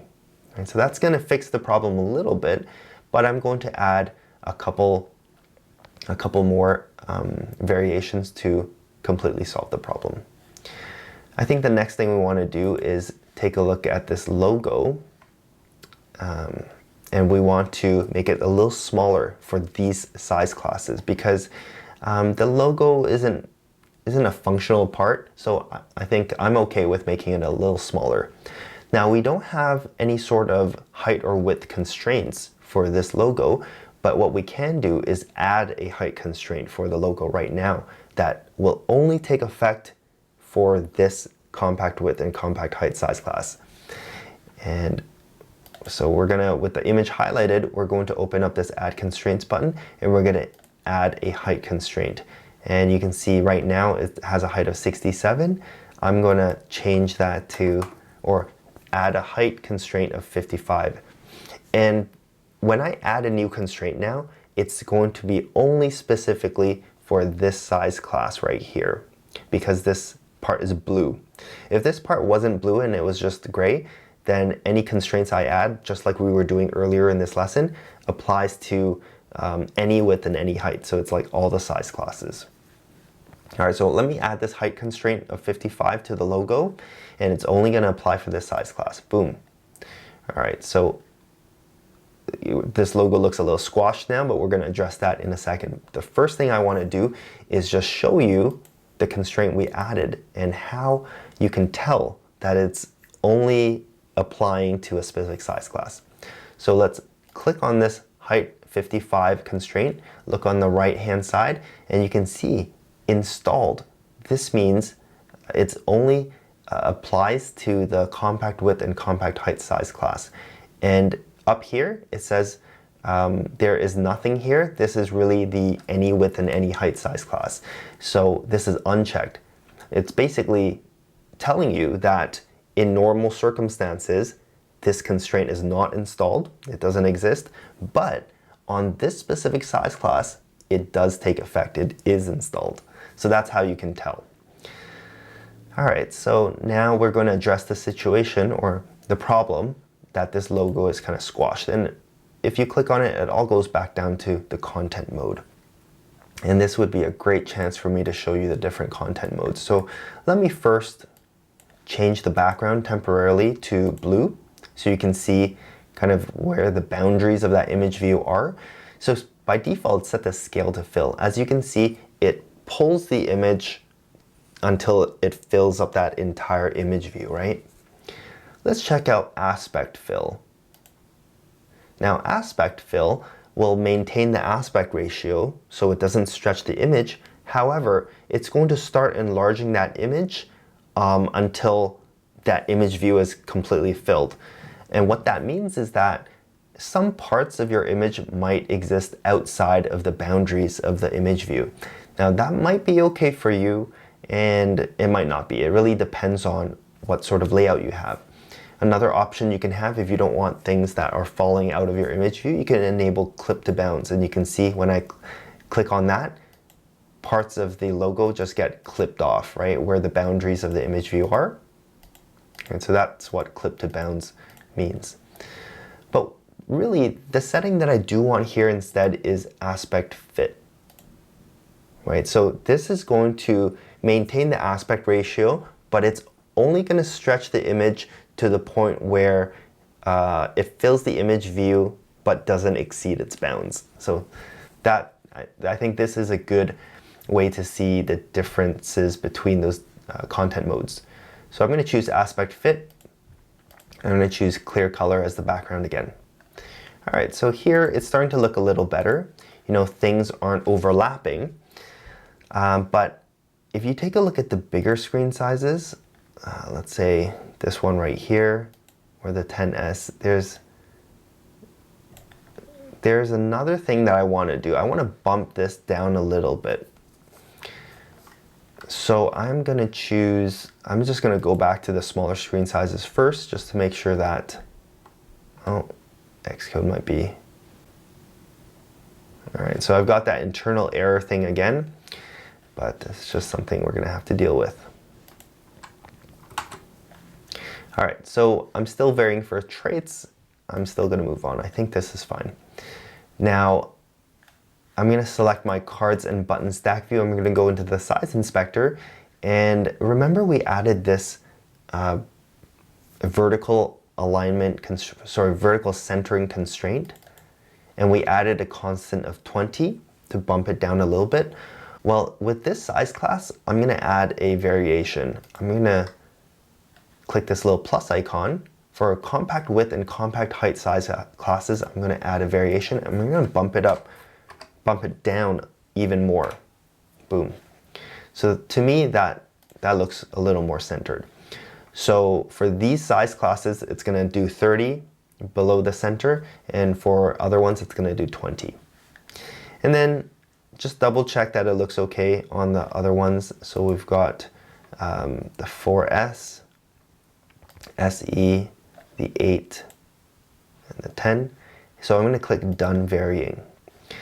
And everything's going to look good now. So you can choose 8. You can just double check. Let's take a look at the 4S, the SE. It still looks good on the smaller screen sizes. And when we go into this specific size class, compact width and compact height, our size class specific constraints and variations are jumping in to save the day. Now, if you're having trouble putting this layout together, make sure you grab my Xcode project below and compare it with yours. See if you can find any differences. And if you're still stuck, just leave us a comment and we'll jump right in to help you. Now, in the next lesson, we're going to dive right into Swift programming. Hi, and welcome to lesson 5. In this lesson and the next two, you're going to be learning the basics of the Swift programming language. This is the stuff that you're going to need to know in order to complete the War card game app, as well as our future apps that we're building together. Now, I know that this coding part can seem intimidating at first, but I really want you to stick with this. Really pay attention, and I highly recommend that you open up Xcode on your own computer and type out exactly what I'm showing you on the screen. By doing that, it's really going to reinforce the language structure and the keywords that I'm showing you. There's really no need to memorize anything at all. And I guarantee you by the end of lesson 10, you'll be writing your own Swift code. So let's get started. So go ahead and start Xcode, but we're not going to create a brand new Xcode project. Instead, we're going to create a playground. So click Get Started with a Playground, or you can go to File, New, and choose New Playground as well. Now you're going to get a screen like this. Go ahead under iOS, choose blank, and we're going to save this. I'm just going to save it on my desktop. Now first, let me tell you about what a playground is. It's not a full-fledged Xcode app project. Instead, it's just a lightweight file where we can try and test out some things. And this is perfect for us because we are going to just be running and testing some Swift code. Now let me give you a quick tour of the playground and the bare essentials that you need. So this big part right here where you're writing the code, that's the code editor. That's where we're going to be testing out all our code. Across the top, we have the status bar. Now mine says ready. It's ready to run and test some code. For you, it might be spinning and it might be doing something in the background, but when it finally says ready, then you're able to run your code. Now on the right hand side right here, we don't see anything. What I want you to do is just move your cursor to this line of code, line 3. Oh, that's actually one thing I want to mention first. If you don't have line numbers, go to Xcode Preferences, go to Text Editing, and enable line numbers. So that's one of the common questions that I get. I don't know if in this version of Xcode they've turned it on by default, but if they haven't, now you know. So yeah, move your cursor down to line 3, and you see lines 1, 2, and 3 highlighted in blue with this big blue play icon. Go ahead and click that. What that's going to do is basically run the lines of code up to that point where you click that button. So it's going to run the code lines 1, 2, and 3. You're going to get some sort of output here on this right hand side. This is the preview column, and yours might look a little different. So I don't want you to focus too much on the output on this preview pane. Depending on what version of Xcode you have, it could look different. Instead, what I want you to do is click in this upper right hand corner, hide or show debug area, or the console area. And in this lesson, we're going to be writing Swift code to output things into the console area. So I want to focus on the output in the console area here at the bottom rather than the output on the right hand side here in the preview, because that could look different for you. All right, now let's take a look at the code in here. Before I explain to you what these import var keywords are, I want to talk about comments. Now, if you've programmed before in another programming language, then you'll know what these are. But if you're completely brand new to coding, then I think this is a very important part to start off with. So let me show you what a comment looks like. I'm going to hit enter to start a new line, and I'm going to add 2 forward slashes like that. And then I can type a note for myself. This is a comment. Now mine looks like this grayed out text right here. Depending on what sort of color scheme you have going on, this could be green, it could be another color. But that's not the important part. The important part is that anything after these 2 forward slashes, this is not going to be run as code. Instead, it's going to be treated like a note or a remark for yourself and you can write anything in your comment to remind yourself maybe why you wrote that piece of code or what that piece of code does. When you're working with a team of people, it's crucial that you leave comments in your code so that when your teammates see your code, they understand your reasoning behind it and they understand why you wrote it. Now, if you're working by yourself, it's also important to leave yourself comments, because if you leave your project and you come back months later, you won't remember why you wrote that code unless you leave yourself comments to remind yourself. All right, so let's talk about this first line of code where it says import UIKit. Now we're going to talk a lot more about UIKit in the future, but for now just understand that UIKit is a library of code that Apple provides for us to build apps with it. It contains useful elements like buttons and labels and templates of code that we can use to speed up our app development. Import is a special keyword to say that we want to use the UIKit library in this file. Now let's talk about line 4. This var str equals hello playground. In order to understand this, we need to first talk about variables. In an app, there's a lot of data being passed around, and you need a way to keep track of it. Well, that's what a variable is for. You can think of a variable as kind of like a sticky tab. You know those ones where you can write something on it and stick it to a piece of paper to keep track of it? Well, let's take a look at the line of code below, which is declaring a new Swift variable and assigning some data to it, and see how that compares to using a sticky tab and sticking it on a sheet of paper. So var is a special Swift keyword that is declaring a new variable. Using our analogy, you can think of this as creating a new sticky tab. str is the name of that Swift variable.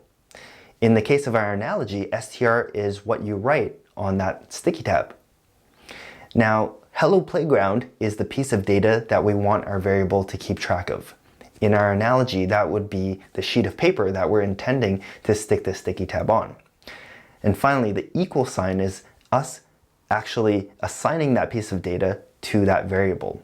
In our analogy, that would be like sticking the actual sticky tab on the piece of paper. Now let's go back to our playground and take a look at that line of code again. Now this line of code makes a lot of sense, right? We are declaring a new variable, str, and we are assigning the piece of data, hello playground, to that variable. Now let's consider another scenario. Using the same analogy of the sticky tab, what if we decide to peel off that sticky tab and stick it on another sheet of paper? Well, we can do the same thing with our variable, except that there's just one catch. Imagine that when you were writing the name on that sticky tab, str, you wrote it with a permanent marker. And so when you peel off that sticky tab and stick it on another sheet of paper, it's still saying str on that sheet of paper. Well, we can do the same thing with our variable here. We can take our variable str and we can assign another piece of data to it. So let's say another some data. Okay, and what you can do is use this blue icon here, and let's just run our code, and you should get some sort of preview there. Now notice that on line 6, I don't have to write var again, because var was just to create that variable in the first place. When I use it again, I can just refer to it by the name. And you might notice that sometimes I say create. That's just so that you can understand it a little easier. The proper terminology is declaring a variable. So now let's write some code to output some of this data into the console area below. On line 5 here, let's write the keyword print, and you might notice that Xcode pops up this little autocomplete menu, and that's just Xcode trying to guess what you're trying to type and presenting you a bunch of options to make your life easier.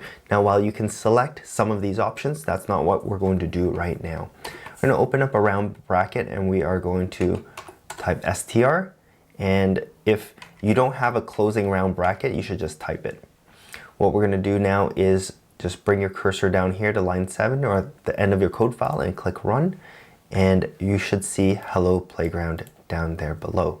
Now notice that it doesn't say some data, and that's because we are printing out the contents of str at line 5 right after we assigned hello playground. So it's showing you the data that str is pointing to at that point. Now if we ran another print statement here, let's click run, you'll see this print out again, but this time it says some data, which is what we assigned to it on line 6. Now the next thing we're going to talk about are constants. Constants are like variables, except that once you assign some data to a constant, that's it. You're not going to be able to assign anything else to that constant. Now, using our analogy, that is like super gluing that tab to that sheet of paper. There's no way you're going to get that tab off. It's bookmarked to that sheet of paper, and that's the piece of paper it's going to reference forever. The syntax for declaring a new constant kind of looks like what we did with a variable, except that we use the let keyword instead of the var keyword. Now let's go back to our playground and we'll try it out. Now let's try declaring a constant at the bottom of our playground. Let's say let str equals more data, and give it a sec, or you might have to run your playground, but when you do, you're going to get an error, and it's basically saying that you cannot use str again because your variables and constants must have unique names. Even between two variables or between two constants, you have to have unique names. So why don't we change str to con? And it has to have unique names, just on a side note, because otherwise it would be very, very confusing. So we have con here, and let's try modifying that data for that constant. And give it a sec. And Xcode is going to tell you that you cannot assign another value to constant or con because let is a constant. So you can't actually do this, but with variables we can, right? This goes back to us saying that constants, once you assign a piece of data to it, that's it. So now you might be wondering, when would you use a constant versus a variable? Well, the general rule of thumb is that you should be using constants whenever you can, but however, if you're keeping track of a piece of data that you expect might change, then you would use a variable, because a constant is a lot safer, right? Once you assign a piece of data, you can be guaranteed that that's not going to change on you. So in fact, even inside of Xcode, when you're programming, if Xcode notices that you use a variable and you assign a piece of data to it and you never reassign anything else to it and it doesn't change, it's going to say, hey, why don't you change this into a constant? You're going to get that reminder. So the general rule of thumb again is to use constants, and if you realize that that piece of data needs to change, then you can change that constant to a variable by just changing that let keyword to a var keyword. All right, so let's erase this line here. Now, one other thing I want to point out, and you might have noticed this, is that all of the data that we've been assigning to our constants and variables thus far have just been this text data. Well, there are actually other types of data as well. And that brings us to our next topic, which is data types. The pieces of text that we've been assigning to our variables and constants are called strings. Now, I know that's kind of a strange name, but you can think of it as a string of characters, right? Well, they're just basically pieces of text. Next up, we have Boolean, or bool for short, and these represent true or false. Great for pieces of data that can only be one of two values. Now don't worry, we're going to try all of this out in the playground in just a second, but next up we have integers, or int for short. Just like back in math class, integers represent the whole numbers in the positive to the negative range, including 0. Now you might ask, where are our decimal numbers? Don't worry, I've got you covered. Float is what you're looking for, and these represent our floating point data. In other words, our decimals. I've just showed you 4 data types, but there are actually more, but these 4 are great to start with. I have a Swift cheat sheet at the end which are going to show you the rest, and also a worksheet for you to practice what we've learned in this lesson. Now let's go back to our playground and try this stuff out. Alright, so now let's try some of those data types that we just talked about. Let's type in var b equals true, and let's print b. Now let's try running this line of code here. You're going to see true appear down in the console below. Now true is a special keyword that you can use to specify a Boolean value. We can also change this to false. Let's run this again, and you can see false appears on the console. Now that we're running more code, I want to point your attention to a special feature of the playground, and down here in this stop playground button, you can actually hold it and choose automatically run. When you do that, your playground is automatically going to execute the code in your playground automatically as you're typing. So you never have to click on that run button again. The only problem is that sometimes playgrounds can be buggy. So if you're experiencing a lot of crashing or it's not running your code, then you're going to want to switch back to manually run, and you're going to want to click on that run code button manually. So we're going to leave it automatic for now and see how it goes. If we're experiencing problems with our playground, then we're going to set it to manually run instead. Alright, so now let's try out integers. Let's do var I equals 32. That is going to declare a new integer and assign it 32. We're going to assign it 0. That's also an integer. We're going to try assigning, let's say, -10. It's also an integer. Now let's try the last data type we talked about, which is float, and it's going to be some sort of decimal number like that. Now there's one important thing I want to talk to you about, and that is that there are actually 2 types of decimal numbers. So the first decimal number data type is float, like we talked about, but there's also something called double. That's another data type that represents decimals, and in fact, double is a lot more precise than float. That means that a double data type can store a lot more decimal points than a float data type can. And when you're working with the Swift programming language, double is actually the default data type. Now the thing is, it's important to know both float and double, because sometimes when you're working with third-party code libraries, or even some of the libraries inside UIKit, some of them expect float data types and some of them expect double data types. And so it's important to know both, and now you know. Now the next thing I want to talk to you about is the fact that variables and constants can only store one data type. Now what do I mean by that? I'm going to demonstrate. So here we've declared a variable called I, and we've assigned it an integer. And then we've reassigned it 0 and -10, which are also integers. But what if suddenly I decide to assign it some sort of decimal number, right? We know that decimal numbers that's not considered an integer. So in fact, right here, the playground is telling us, it's erroring out, and it's saying that you cannot assign a type of double to your integer variable. You just can't do that because the variable I only accepts integers. Now here's the thing, where did we say that variable I can only accept integer data types? Well, the funny thing is that we didn't explicitly say that. What happens is that when you declare a variable or constant and you assign a piece of data to it, that first piece of data it's going to take that data type and infer that that's the data type that variable can store, and that's the only thing it can store. So the very fact that we assigned 32 being an integer to variable I, from that point on, variable I can only store integer types. That is why we cannot assign this double data type value to I. Same thing goes for this up here. Because we assigned the Boolean value false to B, now the variable B can only store Boolean types. So I can assign true to it, but I cannot assign a piece of string to it. I cannot assign a number to B. And so we're going to get these errors right here. All right, so we've just experienced a crash on the playground. It's okay. Let's just go back to manually run. And we'll run our code right here. And that should be okay.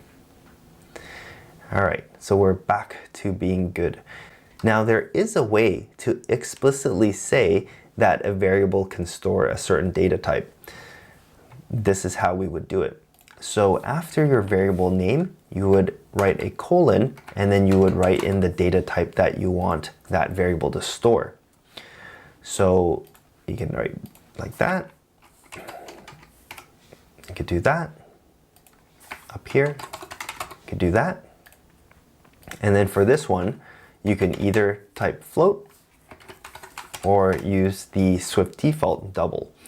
So I would recommend using double when you can, unless you're using some sort of library that requires you to use some float data. So here's the funny thing. Even if this is the first piece of data you assign being float, simply because you declared your variable as an integer, you've explicitly said that variable I is an integer data type, you cannot assign a double data type to it. So those are things that I wanted to point out to you. I know it's a lot to absorb. I would recommend getting the recap notes and just reviewing it, and also doing the exercises. It's going to help you solidify these things in your head. So far you've learned about variables and constants and how they can be used to store data. You've also learned about data types such as int, string, Boolean, and float. Now all of this is going to be in the Swift cheat sheet, which you can grab below, as well as the stuff for the next 2 Swift lessons. I also have a worksheet for you to try to practice using Swift variables and how to perform math operations on them. So make sure you try that and get some extra practice in. Hi and welcome to lesson 6. In the previous lesson, you learned how to write some basic Swift code. Well, let me ask you something. How does a user usually interact with an app? Well, it's usually they tap on something on the screen, let's say a news headline, and then the app gives a reaction, such as showing that news article. Action and reaction. Well, that implies that when the user takes an action, depending on what that action is, the app needs to react accordingly and run the appropriate block of code depending on what the user is doing. So we need a way to organize our code into bite-sized chunks so that when the user takes this action, we run that chunk of code, and when the user takes that action, we run that chunk of code. Well, Swift has something called a function, and this is basically a block of code where you wrap it up with a name, and when you want to run that block of code, you can just call it by its name.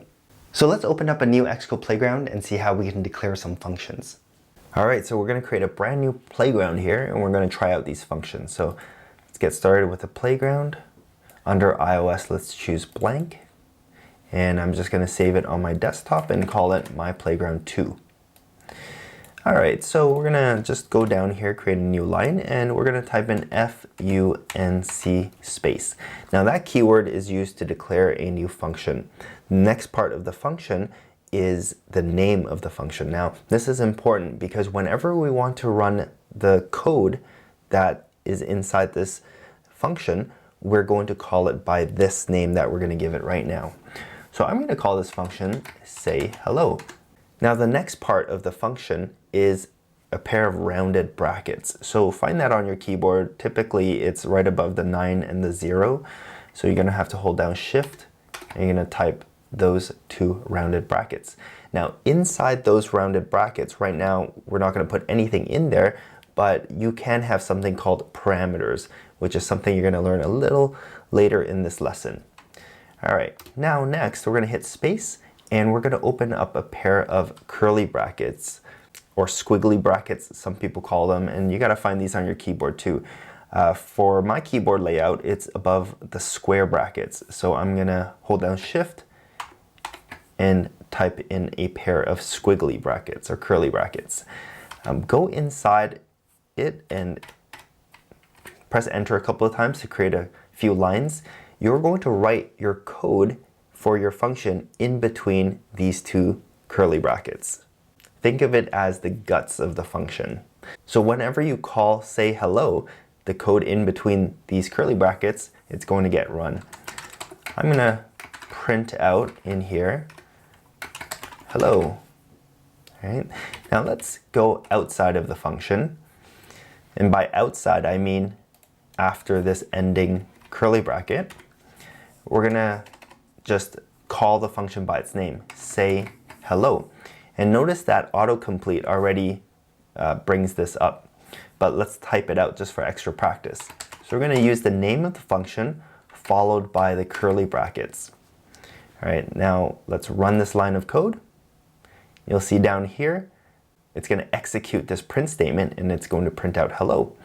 And if you don't have this tray at the bottom, you can open it up like that. When you write a function, you're usually writing some code to perform a specific task. In our example before, you wrote a function to display the full article. And when the user taps on a news headline in the app, you're going to call that function to display the full article for that headline. Now, let me present another scenario. What if there are 10 news headlines in your news app? Are you going to write 10 different functions, one to display the full article for each headline? Of course not. Furthermore, the news changes every day, so you wouldn't be able to write a function to show a news article that hasn't happened yet, right? Instead, you're writing a function to do the work to present and display a full article to the user. That function doesn't care or doesn't know about what sort of article it's going to be presenting and displaying. You as the coder basically pass that information into the function when you call that function. You can do this with something called function parameters. Remember those rounded brackets in the function call? Well, you can specify the parameters in between those rounded brackets that indicate what sort of data you're passing into the function when you're calling it. In the example below, we declared a function called sayHello2. In the rounded brackets, you have a parameter called name, and it's of the data type string. Now that kind of looks like a variable declaration without the var keyword. Whenever you call the sayHello2 function, you're going to have to supply a piece of string data into that function call. Now let's jump back into our playground and see this in action.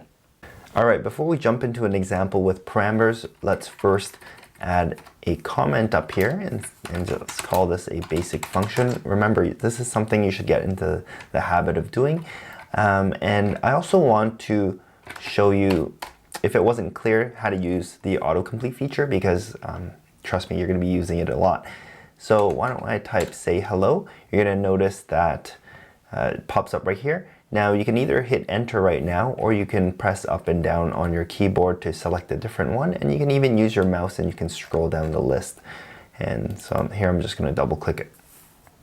All right, so now let's do a function with parameters. So again, we're going to type in func space for declaring a new function, and this time I'm going to call it sayHello2, and we're going to specify the rounded brackets just like before, except that this time I'm going to move my cursor inside the rounded brackets and we're going to put a single parameter in here. Let's call this parameter name, colon, we're going to specify the data type. It's just like almost like declaring a variable like we did in the previous lesson. All right, so now we're going to open up a pair of curly brackets and we're going to add some space in there. And here we are going to print out the name that gets passed in. And the way you can do that is just by referencing that parameter name. So since we called it name, we can just say print name. So whatever data gets passed into this function when it gets called, we are going to be printing it out into the console. So right now, even if we run the code, it's not going to do anything. We actually have to call the function. So here, below the function, let's type in say, and you can see that now autocomplete shows you this second function that we just wrote. So go ahead and select that and press enter. And this highlighted blue part is telling you that you need to specify a piece of string data along with this function call. So why don't we go ahead and type in Tom there, and then let's run this line of code at this point. So you're going to see Tom there, right? And that's just a result of us passing this piece of data into the say hello to function. So that's going to come in through here, and then it's going to take that string data and print it out to the console. And that's why we get this result down here. Now, what if we wanted to say hello Tom instead? Well, we can do that. And I'm going to show you a really neat way to do that. So let's erase this name here, and instead let's print out a string called hello space. And we can actually insert that name parameter into the string. And the way you do that is backslash, and then type in a pair of rounded brackets. And inside the pair of rounded brackets, you would just put the name of your parameter or variable or whatever you want to insert into the string. Now let's run this function call again. Now you get hello Tom. Now in this example, we've done one parameter. You can actually include multiple parameters into your function. All you would have to do is inside the rounded bracket, after the first parameter, just type in comma, and now you can require a second parameter. So let's make this one age, and this data type for the age is going to be an integer. So immediately, the playground is going to complain that this function call is no longer valid, and it's right. It's missing an argument. It's missing this parameter called age. So what I'm going to do is just completely get rid of this line, and I'm going to type in say, and you can see here that autocomplete has detected we've changed that function. So let's double click it or press enter, and we're going to fill in the parameters that are needed. Now here's a neat trick. As you're filling in the parameters here, if you press tab on your keyboard, it just automatically jumps to the next parameter that you need to fill in. So that's a shortcut that's going to help you. So let's type in something like 20 years old, and let's run this code. Now again, it just says hello Tom because we haven't included the age parameter in this print statement. So why don't we modify this piece of text? You are backslash rounded brackets. Let's insert that age, years old. And now let's run this function again. And now you're going to see down here, hello Tom, you're 20 years old. Now you can actually specify more parameters, but I wouldn't go too crazy with this. In the future, as you're going to get more advanced with Swift, you're going to learn ways to combine pieces of data together into one parameter. And so you don't have a long parameter list that you're going to require. But for now, if you wanted to include, 2, 3, 4, 5 parameters just to play around, feel free to do so. It's going to be good practice.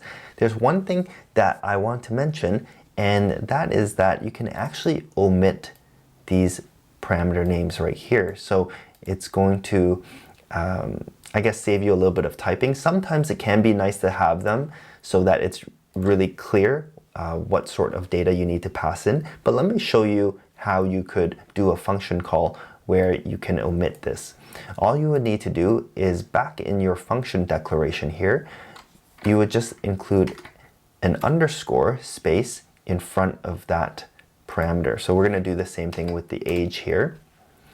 And then we're going to get rid of this line. In fact, Xcode is now, or Playground is now telling you that you don't need these things. So let's get rid of this line and again use autocomplete, and you can see There's our function. Visually here, it doesn't look any different, but if you press enter, you can see that this whole thing is highlighted now. And when you add your parameters, right, it's just gonna look like that for your function call. So what you're actually doing here by adding this underscore is you're omitting something called the argument label. Now I'm not gonna get too much into it right now because I don't want to confuse you with a lot of knowledge that you don't need right now, but just know that that's something that you can do. I will link to some resources in the description if you want to read more into it, but if even if you don't, as you're going to get a little more advanced with Swift and you're going to learn more about functions, you will come across this knowledge anyways. So it's nothing that you need right at this moment. Now you know how to write functions which expect some sort of input data to work with. Another great use of functions is to take that input data, process it, and transform it, and then return it back to us. Now functions can do this using the return keyword. In the function below, it takes an integer input, it adds 4 to it, and then it returns the result back to us. Now notice that after the rounded brackets, there's an arrow followed by the data type int.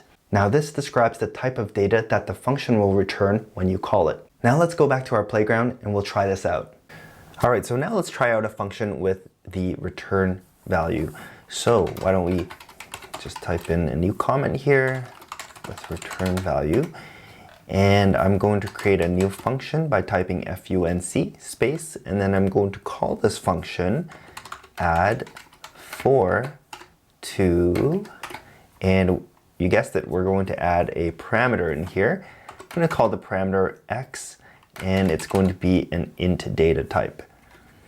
And here is where we get to the return value part. So we're going to type in a dash, a greater than sign, space, and here we indicate the data type of the value that is going to get returned by this function.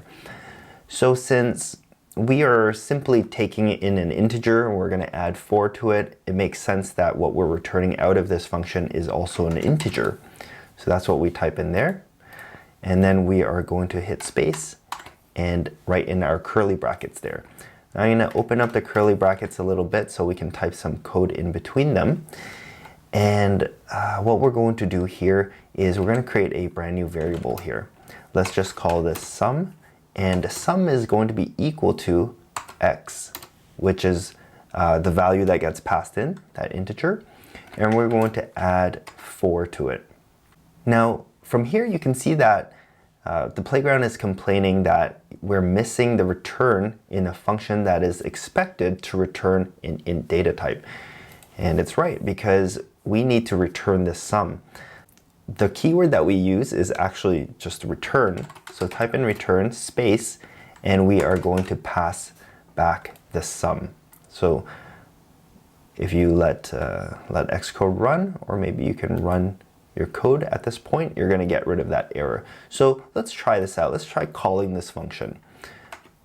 add 4, and autocomplete brings it up. Let's hit enter. Here we're going to pass in, let's say 10. Let's go ahead and run this function at this point. We don't really see anything. I mean, you see the result in the preview here, but like I said, we're going to pay attention to the console. Nothing gets output here. Well, where did that 14 go, right? What's actually happening here is it's passing in 10 into this function, right, through this parameter. Then it's adding 4, and then it's returning the sum. And we are actually responsible for capturing that data. So in fact, what we have to do here is we have to type in var, let's say result equals the execution or the return result by executing this function.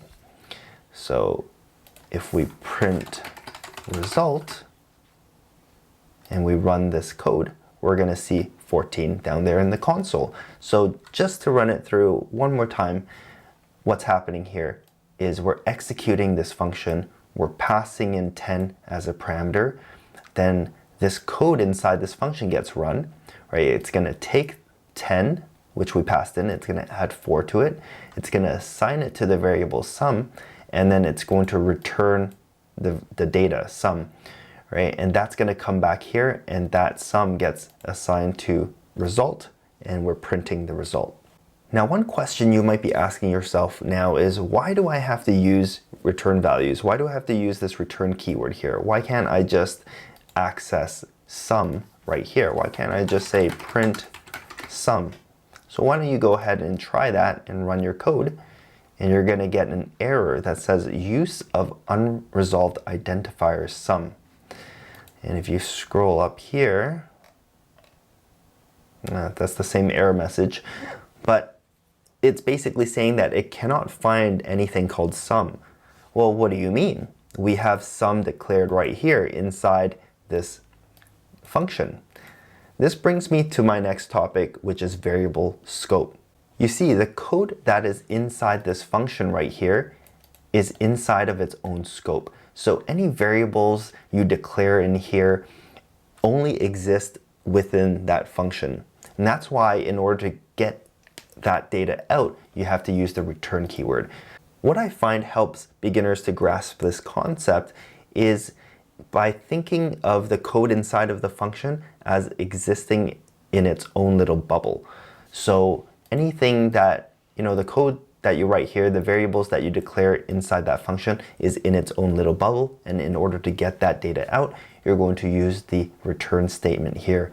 Now, another thing I might add is that each function has its own scope or its own bubble. So if I, let's say, declared another function, let's just call this C, and I try to print sum in here, I'm also going to get an error, right? Because sum exists in this function's scope. I can't access it anywhere else. Each function has its own variable scope. Now, I know this variable scope concept is a little bit abstract, but what's going to happen is that as you're writing more Swift code and you're building your apps, you're going to run into issues where you're trying to access this variable inside the scope, and then you realize that you can't, and it's just something over time that you're going to realize, and it's going to click if it hasn't already clicked for you. So I guess what I'm saying is that give it some time, and don't worry if it's kind of confusing to you right now. What I'm saying is that as you're writing more code and you're building more apps, you're writing more functions, these things are going to fall into place for you. So let's erase that test function and let's address this thing. It's so annoying. This variable sum was never mutated. Consider changing to a let constant. So this goes back to what we talked about in the previous lesson. When should you use variables and when should you use constants?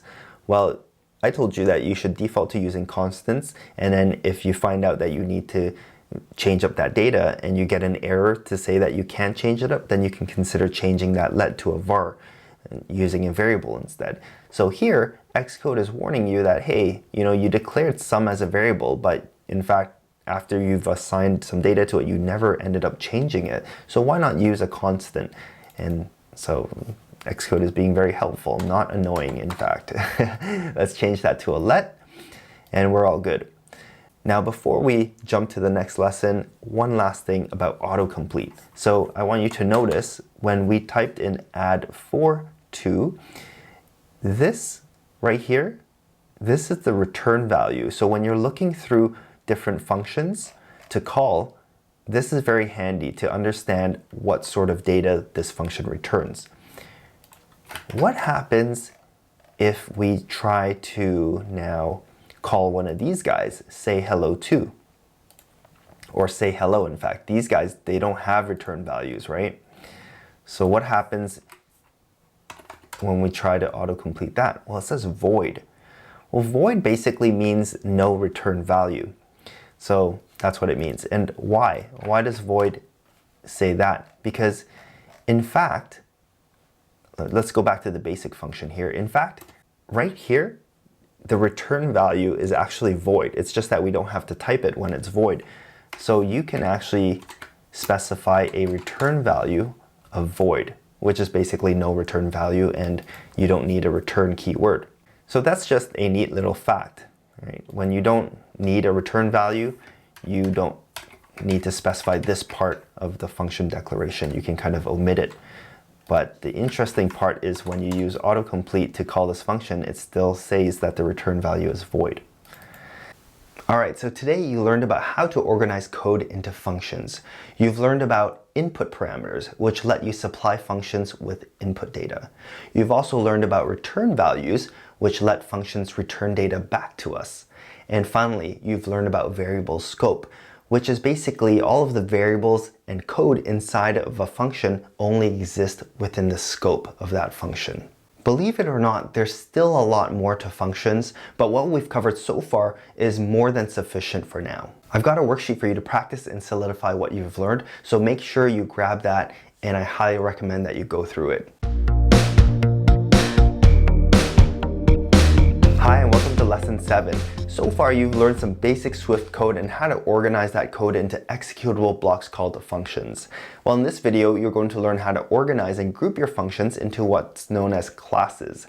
Now, before we go on, I just want to say one thing, and that is that learning something new is hard. Seriously. I know firsthand because I failed at learning iOS programming when I first started. So give yourself a pat on the back for coming this far, especially if you've never coded before. Now, I know you might be asking yourself, constants, variables, functions, why the heck do I need to know any of this? Well, I can guarantee you that after this lesson and into the next, all the pieces are going to start to fall into place for you, because we're going to move back to our Xcode project, and I'm going to point out all the different pieces that you've been learning about in the last 3 lessons, and you're going to have a eureka moment. You're going to see that Xcode project in a different light. So I want you to pay extra careful attention in this lesson because it's the last one before we move back to our work hard game Xcode project. All right, let's do this. So on the screen, I've got 2 functions right now. They don't really do anything, but one is called cruise and one is called thrust. So let me explain why. Imagine yourself as an engineer for NASA and you're writing the code to power one of their rockets.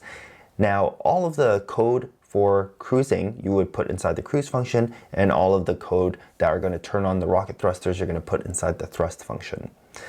Now, just like how you organize that code into those functions, you can further organize these 2 functions into a class, because potentially you could have many functions, right? So a class, you can use it to group together functions that kind of serve the same purpose or the same goal. So let me show you how to declare a class first of all.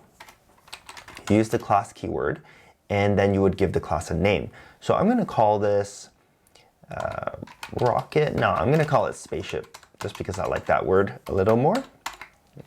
Now you open up a pair of curly brackets, and I am going to put some space inside the curly brackets, and I'm going to highlight these 2 functions. I'm going to press Command X to cut them, and I'm going to press Command V in there to paste it. So what we have now is kind of like 3 levels of organization, right? At the top level, we have the spaceship class. Inside the spaceship class, we have 2 functions, cruise and thrust. And inside each of those functions, we have the code to essentially carry out those abilities. Now, there's one distinction I want to make, and that is that when you move the function into a class, those functions are now called a method of that class. So I know it's a little confusing because nothing's changed except what you call them, right? When there's a standalone thing, they're called functions, but when you put these functions inside a class, they are now called methods of that class. But it's sort of interchangeable. If you say, the cruise function of the spaceship class, people will still understand what you're saying, but I just want you to know that the correct terminology is that cruise is a method of spaceship. All right, just a little distinction there. Let's illustrate this in a diagram. First we had functions, and then we put them inside of a class, and now they're called methods. I want to talk about variable scope for a second.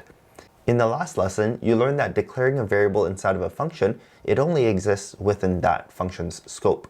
So for instance, if we declared a variable called name in function A, we can't access that name variable in function B because function B has its own scope. The same goes for the reverse. If we declare a variable in function B, we can't access it in function A because that variable would only exist in function B's scope. Now get this, the class itself has its own class scope. You can actually declare a variable inside the class but sits outside of any particular function. Now this variable exists inside the entire scope of this class. Since function A and function B are also inside the scope of this class, they can actually access that variable. Finally, here's the kicker. When you declare a variable inside the class, but it's outside of any functions, like what we've done here, it's actually called a property of that class. Now let's see this in action. So let's go ahead and declare a property of our spaceship here. Now it's going to be inside of the class, right? That's the starting curly bracket, but it's going to be outside of any of these two functions. So I'm going to put it up here. I'm going to call it a fuel level, and I'm going to assign 100 to it. Now this fuel level property is inside the scope of the class, just like how these two functions are also inside the scope of the class. So I can actually access the fuel level property from here. See, I can print it out. Now it's not going to actually print anything because we need to execute these functions, and we're going to do that a little later on. But just from the fact that, actually, let me run it just to show you that the playground isn't going to throw any sort of errors, right? So it can access this property. However, let me declare a variable in here. Let's just say var test is equal to true and make it a Boolean, right? This variable, because it's declared within the cruise function, it only exists inside the scope of that function, that little bubble. So I cannot access it from here. Let's say print test, and you're going to see that Xcode is going to throw an error. Let's run that. So it's saying that it cannot find test because it only exists within this scope. So now let's go ahead and erase this test code here. And like I said before, if this scope thing is a little bit confusing, it's going to come with time, I promise you that. As you're going to write more code, you're going to understand this stuff a lot more. There's going to come a point where these things suddenly just click for you. All right, now we're going to take a giant leap, and I'll explain to you how classes are used. Now it's going to require a little bit of abstract thinking. I also want to add that in my 6 years of teaching iOS app development, this is the single hardest concept to understand for beginners who have never coded before. But once you understand this, then you will have crossed the biggest hump that so many people give up at. All right, I'm done talking. Let's do this. Now let's use the same analogies we used before. Suppose we have some data and we have variables and constants as sticky tabs. Now we have functions that encapsulate these pieces of code, and let's say that functions are like file folders. Now we have classes that contain a bunch of functions and variables, and let's say that class is a file box that contains file folders. Well, at the end of the day, what we have is just a file box full of instructions. It doesn't actually do anything. Some people say, let's think of the class like a recipe. Some people say, let's think of the class like a blueprint. What's the common thing here? They all need someone or something to turn this set of instructions into action. Someone to take those recipes and turn it into a cake, or someone to take the blueprints and build a rocket ship. Now this rocket will work exactly like it was designed to. It can thrust and it can cruise because we've given it functions to do so. But understand that class doesn't thrust or cruise. It's the actual object that gets created from the class that will thrust or cruise. Furthermore, once you have a blueprint, you can make multiple spaceships. Each of them will have its own fuel level and ability to thrust or cruise. The blueprint is called a class, and the objects that are created are called objects or instances of the spaceship class. All right, so who is the person that will take that class and turn it into an object? Well, that's the device in your hand. It's a mini computer. You write your instructions in Xcode. Xcode will turn it into a format that can be understood by your device, and your device carries out those instructions. So here's the tricky part. You need to write instructions to tell the computer to take your classes and to turn them into objects. And furthermore, you need to write instructions to tell the computer how you want it to use those objects. For example, you write instructions like, when the user taps the liftoff button, then you create an object from the spaceship class, then call the thrust function of that object, then call the cruise function of that object. That could be an app right there.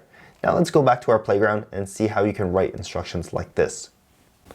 All right, so you just learned that a class with its properties and methods, they don't actually do anything until you bring it to life by turning it into an object or an instance of that class.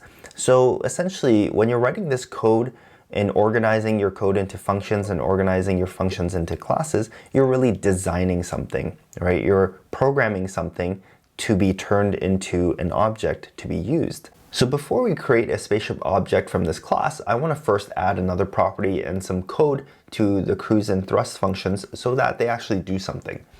So up here, right below this property, I'm going to declare another name property, and I'm going to assign it an empty string. So you can actually do that. It's a string, but with nothing inside. But essentially, it sets the data type for this name property. And inside the cruise function here, essentially I want to print out a statement, but I want to include the name. So I'm going to say cruising is initiated for, and then I'm going to insert the name. Remember how we do this? You learned about this a couple lessons ago, I believe, or last lesson. Backslash and then rounded brackets, and you put in the variable name, and it's going to insert that into the string. So we're going to do thrust as well. So we're going to say is, let's say, rocket thrusters initiated for name.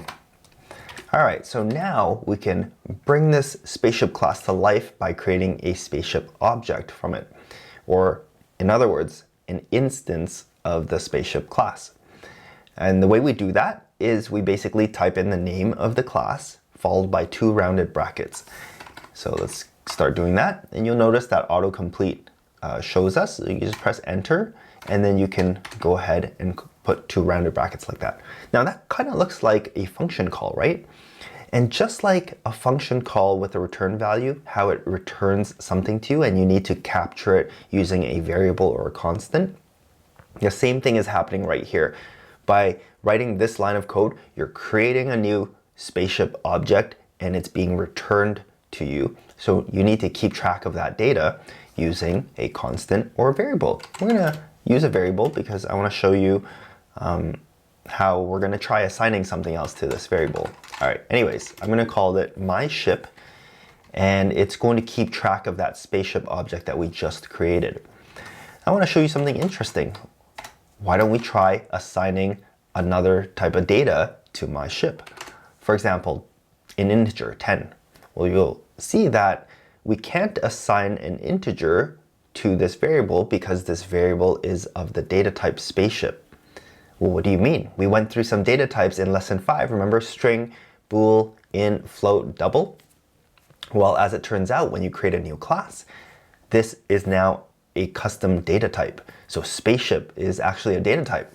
So what you've done here with this line is that you've said, my ship is a variable that can only keep track of data that is of the spaceship data type.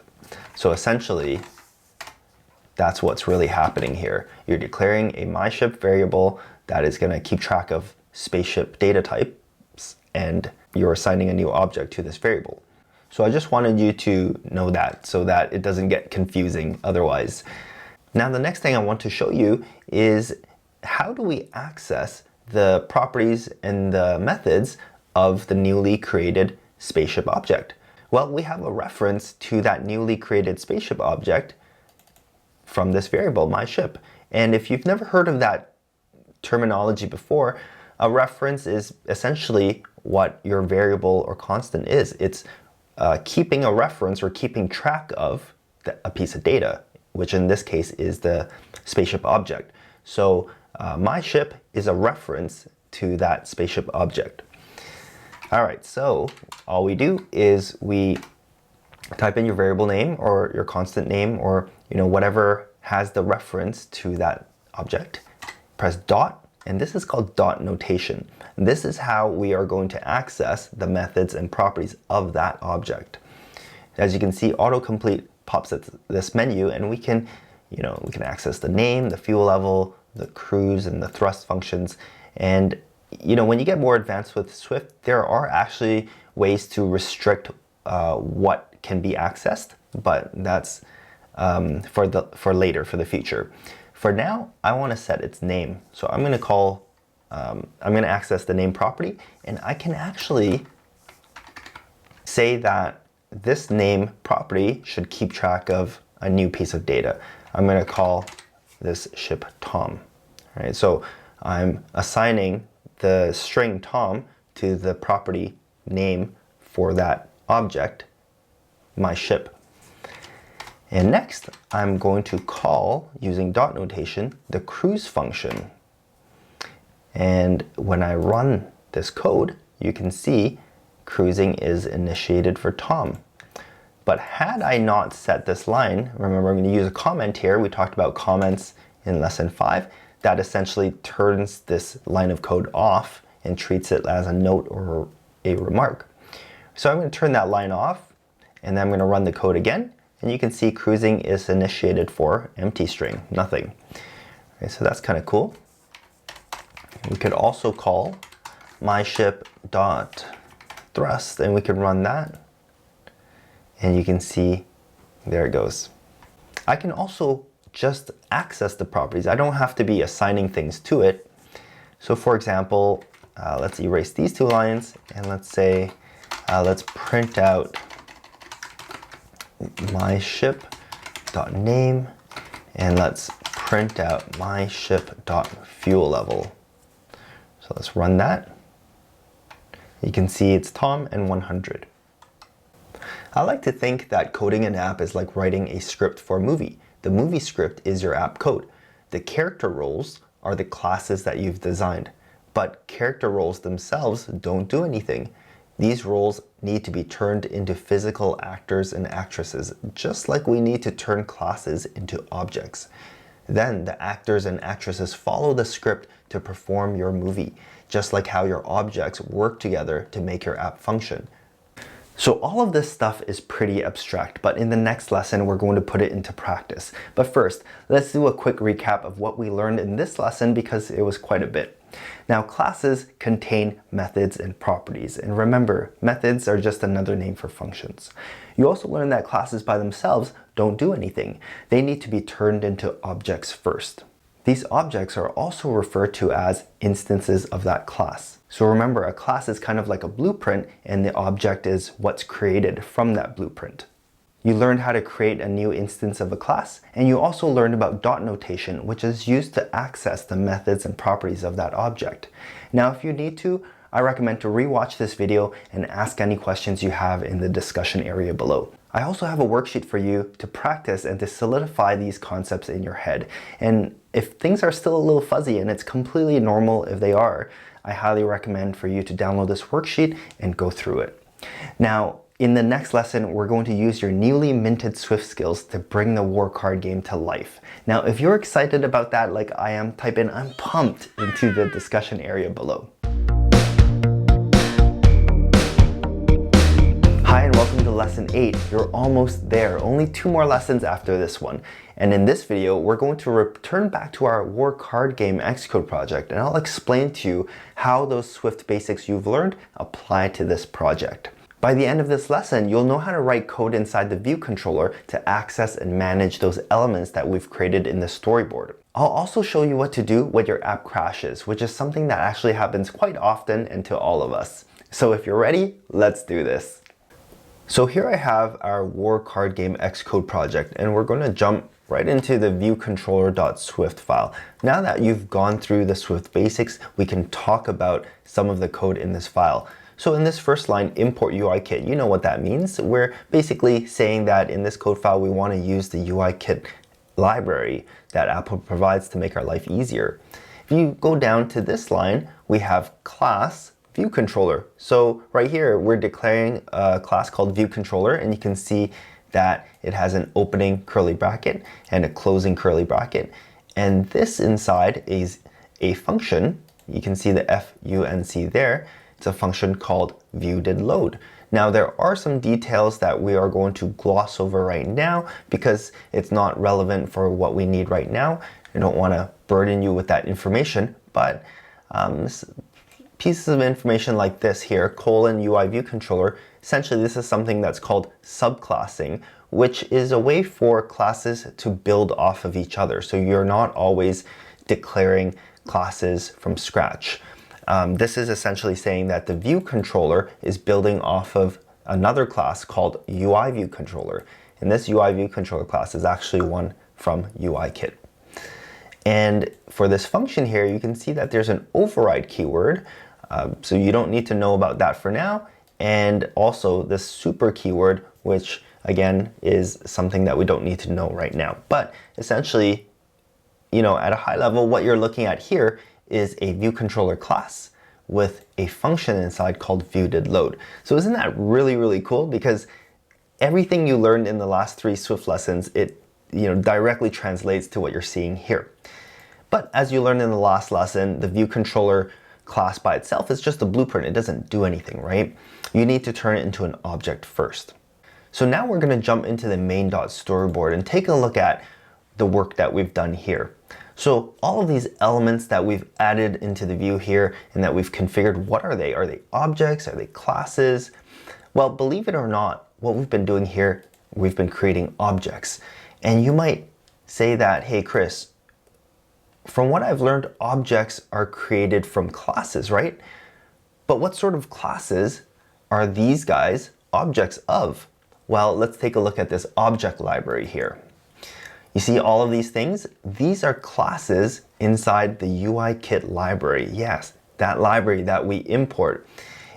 All of these useful classes like buttons, text fields, and sliders and stuff like that, when we drag one of these elements onto the view, we are actually creating an object of that slider class or that button class or that UI image view class. And take a look at this. When you click on one of those elements or objects, now that you know what they actually are, and you go here on the right hand side into this inspector, you can see all of these things that we can configure. Well, what you're actually doing is you're setting the properties for that object. So you see everything maps to exactly what we've been talking about in the last 3 lessons. This whole storyboard is merely a visual way for us to create these objects and set its properties. In fact, we could just completely omit the storyboard and we can decide to create all of these image objects, these button objects through code, and then set its properties through code and then put them into the view through code. So you completely don't have to touch the storyboard, but this is more of an intermediate to advanced technique and I wouldn't recommend that for you right now. For beginners, I would definitely recommend to start with the storyboard. So now that you know that these storyboard elements are actually objects, how do we get references to these objects so that we can call their methods and configure their properties through code, through the view controller? Well, that's where IB-outlet properties come in. Let me show you how we can expose these objects as IB-outlet properties so that the view controller can access them. Now there are several ways to do this, but the easiest way is just to go ahead and select view controller here in your document outline. And remember that this is the visual representation of the view controller object. Click this button here that looks like 2 cojoining circles. This is actually called the assistant editor. And what that's going to do is split your code editor into 2 different panes, a left side and a right side. Now I want to make sure on your right side, you're looking at the view controller. Furthermore, up here in this breadcrumb sort of navigation, I want to make sure that you're, say, automatic here. If it doesn't, go ahead to click it and bring it down from manual or whatever it was set to, go under automatic and select view controller. And then find this spot here right after the opening curly bracket of the class.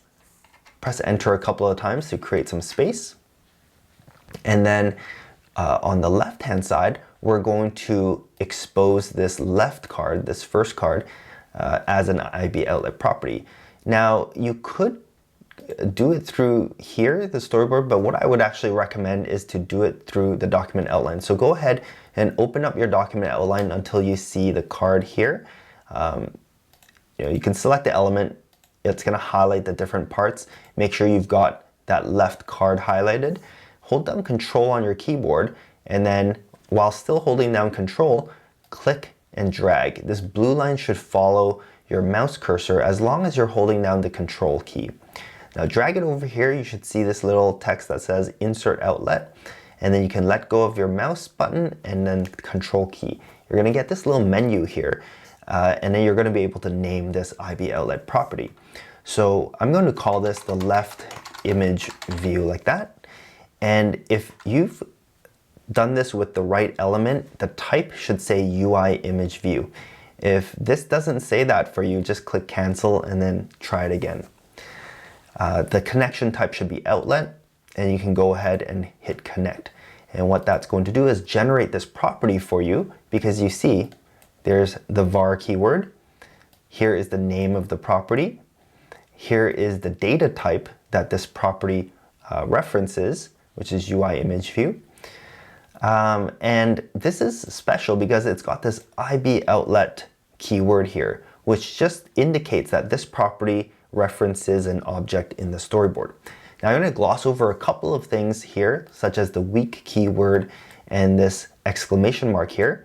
So that's not something that we need to talk about right now. But the important thing to note is what you've done here is essentially hooked up that object in the storyboard to this property here inside your view controller.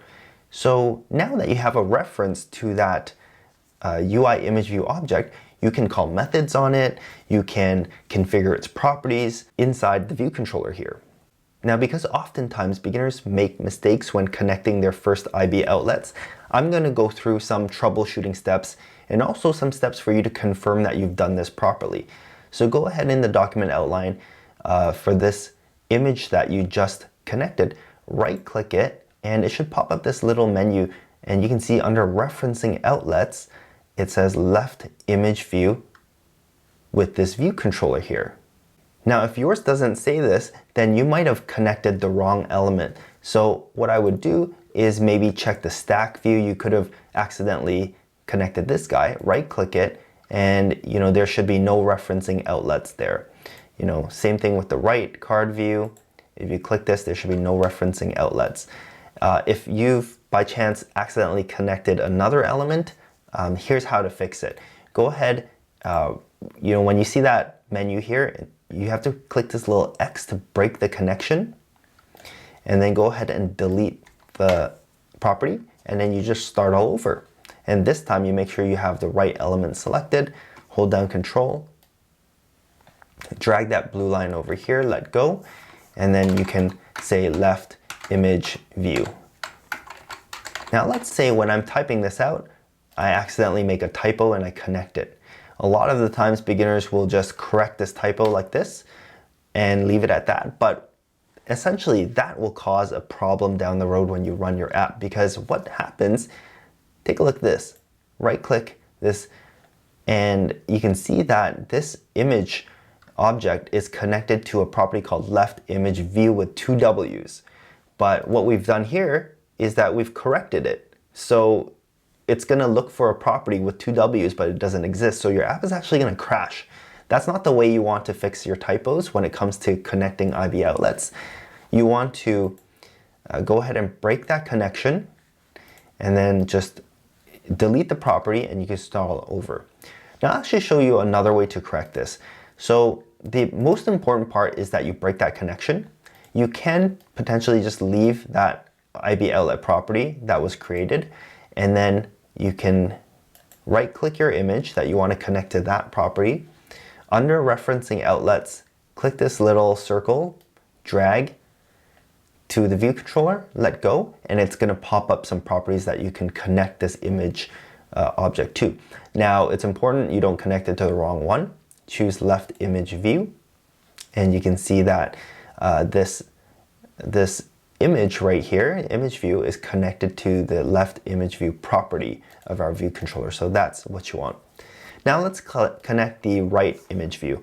Hold down Control, click and drag that blue line. I want to make sure that you don't drag it into that same property, because if you do that, you'll be connecting 2 elements onto the same IB outlet property, and that could cause potential problems. So you need to drag it into an empty space where it says insert outlet or outlet collection. Let go. I'm going to call this the right image view, and we're going to connect it. All right, so we've got 2. we're going to connect a few more. Let's say we're going to connect the score labels because we're going to need to update them through the code. So let's connect this left player score one, and you can see what I did. I created a little more space there. Hold down Control, click and drag. Call this the left score label. You can see the type now is different. It's a different class, UI label. Connect that.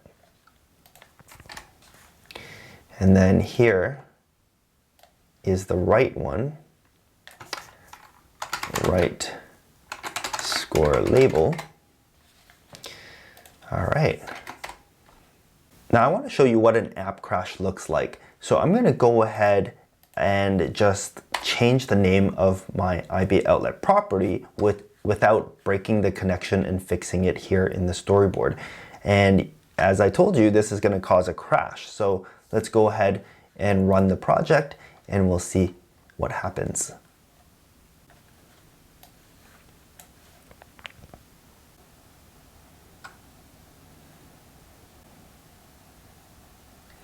All right, so right here, you see this red highlighted line, that's going to be a crash. And we basically see the same thing on the left and right side because we have the assistant editor open.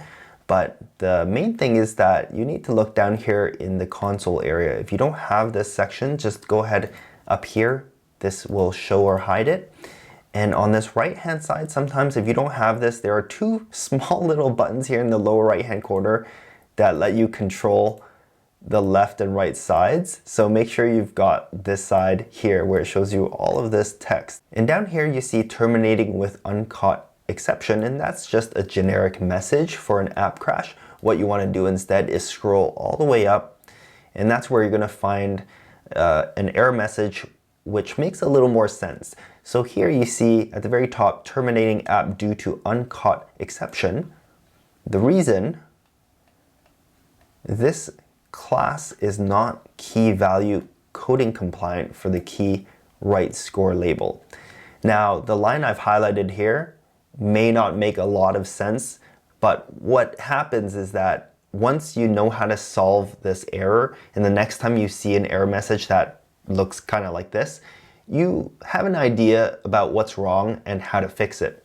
In this particular case, it's telling you that something is looking for right score label, but it can't find it. And we know exactly what the problem is, right? If we go back into the storyboard, right, this right score label, you can see if you right click that, it says this element is connected to an IB outlet property called right score label, spelled correctly. But if you look inside our view controller, we don't have a property like that. We only have this one, right score lab, without the L at the end. And so that's why the app is crashing, because it's looking to make that connection that we've told it to make, but it can't find, you know, that corresponding IB outlet. So the next time you experience an app crash, and maybe you're looking for help online, or maybe you're in our support forum and you're asking for help, make sure that you scroll all the way up into this console and look for that error message, which gives you a hint as to what's wrong. If you just look at this, it's not really going to tell you any sort of information. Okay, so let's go ahead and fix this by adding that L that was missing. And let's take a look at what we've done here so far. So essentially, let me go back to the single editor view just so you can see a little more clearly. Essentially what we've done is we've connected the two image view objects from the storyboard and the two labels from the storyboard as well as IB outlet properties here. So from this view controller code file, we can reference those objects using dot notation. We can access the methods of those objects and those properties of those objects as well. Let me just demonstrate for you. So inside the view did load method, I'm going to create some space, and let's access the left image view. Now, hold on a minute. Why can we access the left image view from within the view did load method? Well, this left image view is outside of a function but inside the class. So it's inside the scope of the class, remember? This function is also in the scope of the class. So that's why from inside this function, we're able to access that left image view property. Now using dot notation, let's click dot, and here I can see all of these methods and all of these properties of the UI image view class. Let me show you one particular property here called image. Now this image is, you can read the description down here in the autocomplete dialog, the image displayed in the image view. That means that I can actually set this image property to change the image that that image view is showing. Now I'm not going to actually do it, but why I wanted to point this property out is because I want to jump back into the storyboard and show you. If I click this left image view, go over to the attributes inspector here, you see this image attribute. It's basically the image property that I just showed you. See, if I change the card here, right, that's just a visual quick way to do the same thing as if I were to do it here by using code. All right, the next order of business is how do we execute some code when this button is tapped on, this deal button right here? Well, that brings us to IB action functions, and it's connected in the same sort of way as IB outlet properties. Let's go ahead and open up Assistant Editor, and let's create some space here in the view controller side. Now, let me just hide this panel so we can see a little bit more. Now before here, when we were establishing these IB outlet properties, we did it up here. But now that we are connecting a function, we're going to do it down here, still inside of the view controller class. So we have to do it, before this closing curly bracket, but we also don't want to accidentally do it inside of another function. So this is, the opening bracket of the viewDidLoad function, and this is the closing bracket of that viewDidLoad function. We want to do it right here. This is where we can declare a new function. So we can create some space here, like that. Go ahead, hold down Control, click on this deal button element, drag it here, and it says Insert Action Outlet or Outlet Collection. Go ahead and let go, and you can see the action. The connection type should be action. If it's not, just click on that drop down and choose action. And down here, I want you to notice that it says touch up inside. There are different events that this button can trigger. Touch up inside is just a button tap. It essentially means that the user has tapped on the button and then let go of the button while still within the boundaries of the button. If you open this up, you can see there are different events. For example, touch up outside, which is actually tapping on the button and then letting go with the finger outside the boundaries of the button. So that doesn't really count as a tap. So we're going to leave it as touch up inside, and we're going to call this method deal tapped, and we're going to hit connect, and you're going to see that this is essentially a function with this special IB action keyword, which essentially just says that this function is connected to an event triggered by an object in the storyboard. It's got one parameter called sender, which is basically the button. It's a reference to the button that triggered this event. And here is the opening curly bracket, and here's the ending curly bracket. And we're going to create some space in the middle, and we're going to add some code to execute when this button is tapped on. So I'm going to print deal tapped, like that. And now we're going to run our project, and we're going to tap on that button and just check the console to make sure that this is connected properly. Oh, one thing before we do that, if you've accidentally connected the wrong element, to fix it, you'd go through the same exact steps as the IB outlet property. So you can go ahead and right click the deal button, kill that connection. You can see all of these different events. You kill that connection under touch up inside, delete the IB action, and then just try it again. Just like before, if you've accidentally made a typo here, don't just don't just change the function name like that because it's going to break things, right? This is still connected to deal tapped, right? And if you don't have that corresponding function in your view controller file, it's going to break. So just be aware of that. All right, so let's run the project.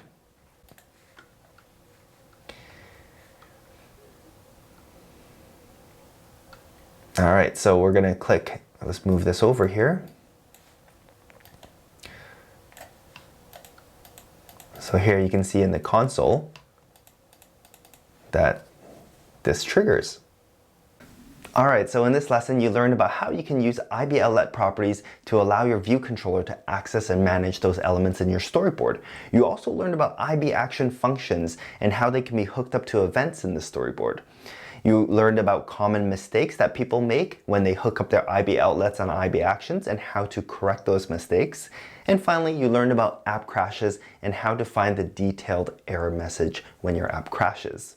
Now, I highly recommend that you try replicating what we did in this video inside your own Xcode project. And if you get stuck or your app crashes, walk through those troubleshooting steps that we went through in this video and you should be fine. Hi, welcome to lesson 9. This is a fun lesson. We're going to make the card images change when we click on the deal button. So if you're ready, let's jump right in. So here I've got our war card game Xcode project. I'm looking at the storyboard and I'm going to go ahead and select that left image view. Now in the attributes inspector on the right hand side, I'm going to go to this image property and I'm just going to change it to a different graphic asset by choosing something different in this dropdown.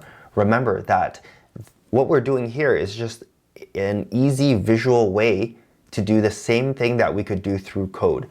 So essentially when I'm changing up this image asset, I am really just assigning a different graphic asset to the image property of this image view object. Now let's jump into our view controller and see how we can do that through code. Just as a reminder, we have references to those image view objects, right? We have the left image view and the right image view. I want you to also note that the type, the class is UI image view. Okay, that is for displaying images. Let's jump down to the deal tapped method here. Let's erase this line and let's access our left image view.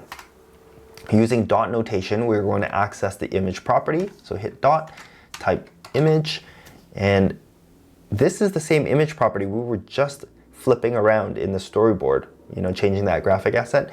So to do the same thing through code, we would just assign a different graphic asset to this image property of the image view.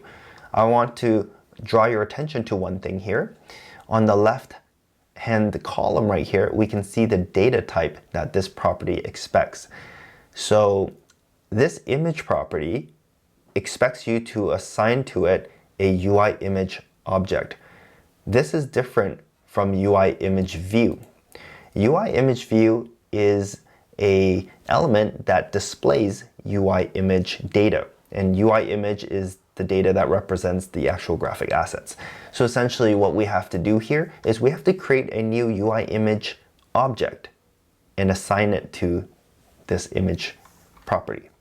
So let's just do it, and it'll probably make a lot more sense than me just explaining it like this. All right, so go ahead, hit equals, and then we're going to create a brand new UI image object.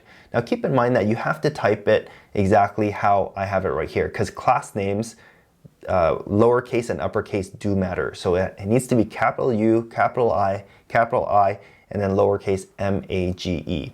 Same thing goes for these property names. It has to be lowercase I image. So when you're watching me type this stuff out and you're getting errors on your own laptop or a computer, make sure that you're typing the right casing for your property names and your class names. Also, another mistake I've seen is that you have to have spaces, like proper spacing. So make sure that you have a space before and after equal signs, because this is not the same thing.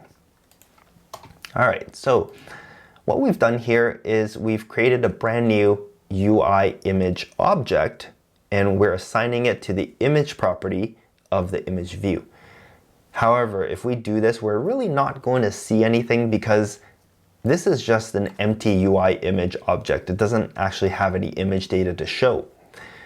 So the cool thing about this UI image class is that it's got a method where you can create a new UI image object while passing in some input parameter to tell what sort of graphic asset you want it to represent. So let me show you what that is. So I'm going to open up I'm going to open up the first rounded bracket, and you can see all of these different functions. I'm going to scroll down, or this one, find this one called named right here. And we are going to simply use that one here. Press enter, and we're going to be able to specify a graphic asset name. Now, we're going to choose one of the ones in here. Take note how you're spelling this. If you've just dragged my graphic assets in here, then they should be lowercase c with no space in between the D and the number. So let's say card 5, lowercase C-A-R-D with the number 5. It has to be exactly like that, otherwise it's not going to find that graphic asset. So we're going to type card 5 like that. So why don't we run our project right now just to see that appear.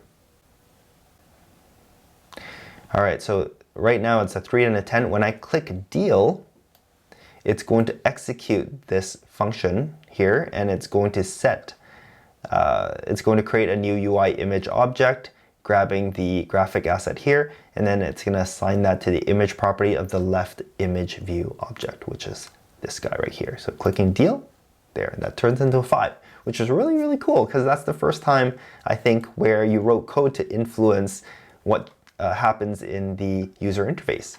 So awesome. Now we're going to do the same thing for the right image view.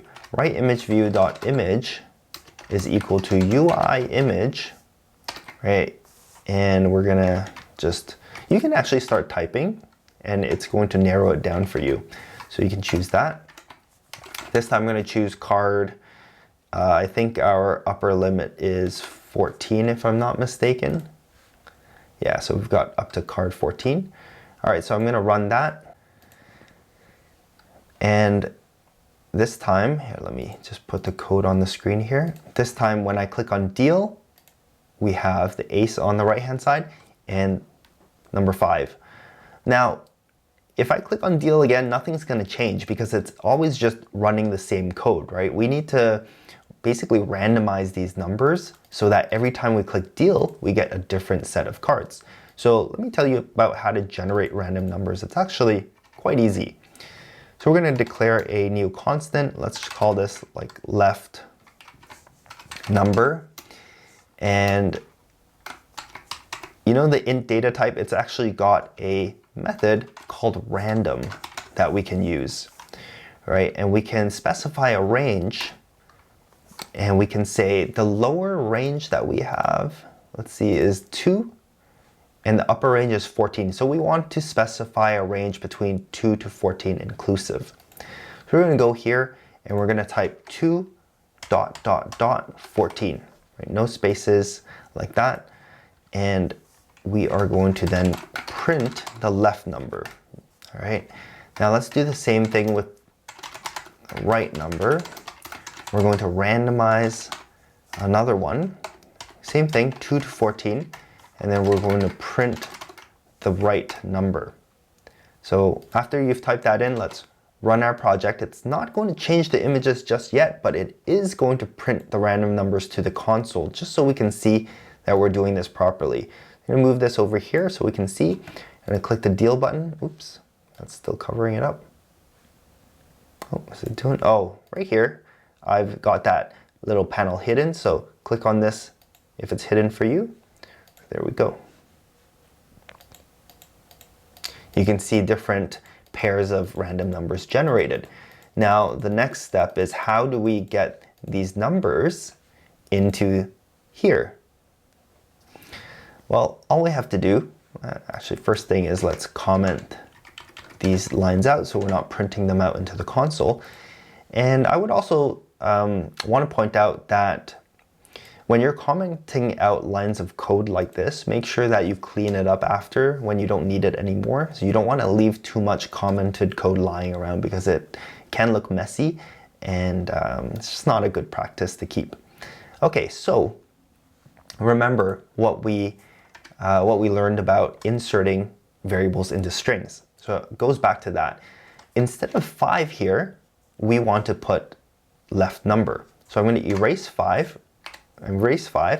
put backslash, open up a pair of rounded brackets, and insert left number as a variable, right? So the string is going to read card and then whatever left number is. Now I'm going to do the same thing here. Erase 14, backslash, put into rounded brackets, and I'm going to put right number. All right. So let's erase these print statements. I don't think we need that anymore. Okay, so let's run our project here, see if we get the desired result. All right, let's go ahead and click on deal. So yeah, this is really cool.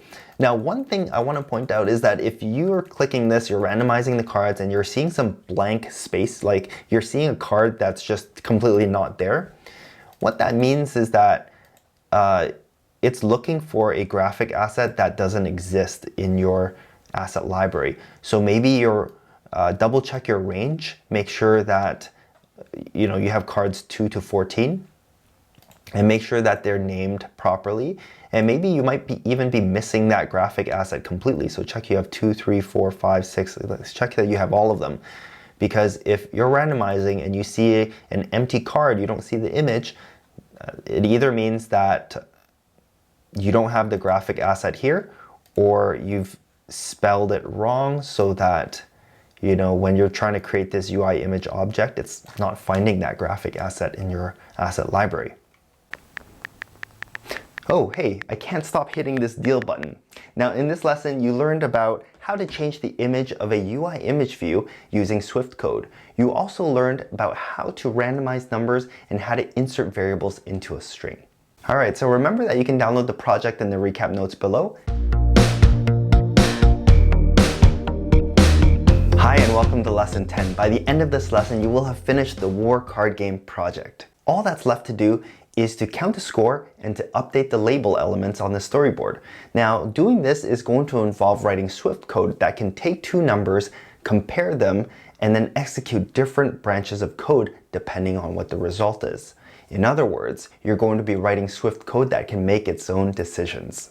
So before we dive into our Xcode project, I want to first start in a playground, and I want to show you what's called an if statement, which is going to allow you to evaluate a piece of data and decide what to do. So the if statement starts with the if keyword, and then you're going to test some sort of condition, whether it's going to be true or false.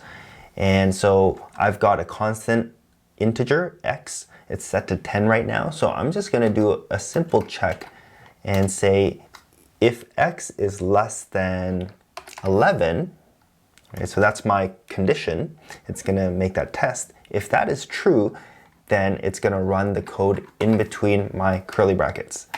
So let's create some space in the middle, and I'm going to print hello. And let's run this code here. And it's going to take a while. Okay, so we see hello in the console. The reason this executes is because this condition is true, right? However, if let's say x is 12, and I run the code again, nothing's going to be output down there. It doesn't run this code because it checks and it fails the check. So here's the cool thing about if statements, and that is that you can provide alternatives. So you can say if x is less than 11, then print hello. Otherwise, and you would use this else keyword, and you would specify another block of code to execute. Print goodbye. All right, so if we ran this code right now, what would you expect to be output? All right, goodbye, because it does this check and it fails it, so it doesn't go in there, and instead it comes into this else part. So let me just set this to 10 and show you. So x is less than 11, and that's true, so it comes into here and prints hello, but it doesn't print goodbye. It just chooses one path or the other. Now here's some other cool stuff that we can do with an if statement, and that is to test multiple conditions. So we can say else space if and open up another block. So let's say good afternoon. Oh, I forgot to put the condition here. If x is, let's say, greater than 12, that would print good afternoon. Let's make this number a little bigger. So let's say 15. If x is greater than 15, then print good afternoon. So what if we made this guy 20? So it would basically start at the top. It would check if x is less than 11, and it's not. So then it checks the next one. Is x greater than 15? Yes, it is. So it prints, it executes that code in there, and it skips the else clause. Now, what if none of it is true? So what if I said x is equal to 13? Right, so let's give that a run. It falls down to this else clause because this wasn't true, this wasn't true, so all that's left is this sort of catch-all bucket. Now here's the cool part. You can omit different pieces of your if statement depending on what you want to do. For example, you can remove the catch-all bucket. You erase that and you execute it. Nothing happens in this scenario because none of these conditions are true and there's no catch-all bucket, so essentially no code gets run. Now so far I've just done less than and greater than, but you can also do a couple of different things. You can do less than or equal to, right? You can put an equal sign, or you can do greater than or equal to. You can also do not equal to. So not equal to is actually exclamation mark equals, and that is testing if x is not 11. So let's take a look at this. And we get hello. Now here's a very, very important point, and that is that only one branch of your if statement ever gets executed. So if I had this statement where I was saying, let's say something like that, and I ran the code, both of these conditions are true, right? But it starts at the top, and as soon as it reaches a true condition, it will execute that block of code, and that's it, right? Your if statement is done. So it ever only picks one path to go down, even if this would have evaluated to true. Now this is very different if you write this, because if you did it this way, these are two different if statements. So it would first run this if statement, right, and test its condition to see if it should run this block of code, and then it treats this as a separate if statement, and it's going to test this condition to see if it should run that block of code. So that is one clear distinction to make, right? Doing it like this, if and then else if, combines these two conditions into a single if statement. So it's going to be like two different paths, and it's going to choose one path. Now instead of having two different branches like we have here, you can also do 3 branches or 4 branches. You can just keep chaining these else if things if you want.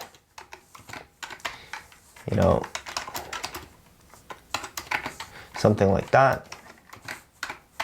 No, that doesn't really make sense, but so you could chain as many of them as you want, but just keep in mind that it's going to start at the top, work its way down, and as soon as it hits a condition that's true, that's the branch it's going to take, and it's not going to execute all your other branches.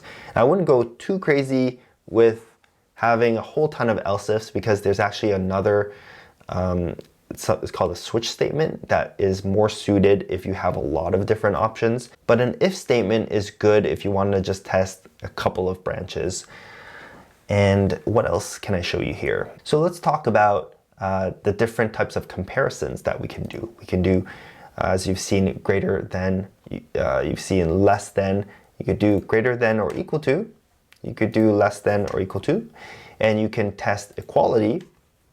Now notice that equality is double equal sign. Okay, so this is testing if x is equal to 2. We don't use a single equal sign because remember from your basic Swift lessons, a single equal sign is assignment. If you write this, you are trying to assign the integer 2 to the constant x, right? And this is an error because x is a constant, so we can't change it after anyways. So if you want to compare to see if x is equal to 2, you would use a double equal sign. And if you wanted to compare, if you wanted to test that x is not equal to 2, you would say exclamation equal. And this is testing if x is not equal to 2. Now this stuff can get pretty crazy because let's say you had another constant here, and we're not gonna need to do this with our word card game, but I still want to show you, just it's good to know. So if you wanted to test a condition with two different variables, you can either say and or. So and is double ampersand like that. So for me that would be shift and 7, I would get the ampersand, so your keyboard layout might be a little different. So I can say, you know, if y is equal to 5 and x is greater than or equal to 11, then that would be true. Now when you use an AND operator like we have here, both sides of this must be true. Only then will it come into this branch. So if we had something like y equals to 6 like that, we ran this code, then it would jump down to here, right? Because this is not true, and that kind of like cancels the whole thing. The whole thing evaluates to false. On the flip side, let's say we had something like OR, which is actually represented by these two double pipes. For my keyboard, that would be shift and backslash. I get this sort of symbol. So for your keyboard, it might be a little different. But this represents OR. And when you have an OR operator, either this evaluates true or this evaluates to true, and that would be sufficient for it to go down this path here. So as you can see, if I run this code right here, we're going to get hello. And that is because even though this is not true, this is true, right? And that's enough because we're using OR. Now here's the crazy part, and that's that you can use brackets to chain these things together. So you can do something like this.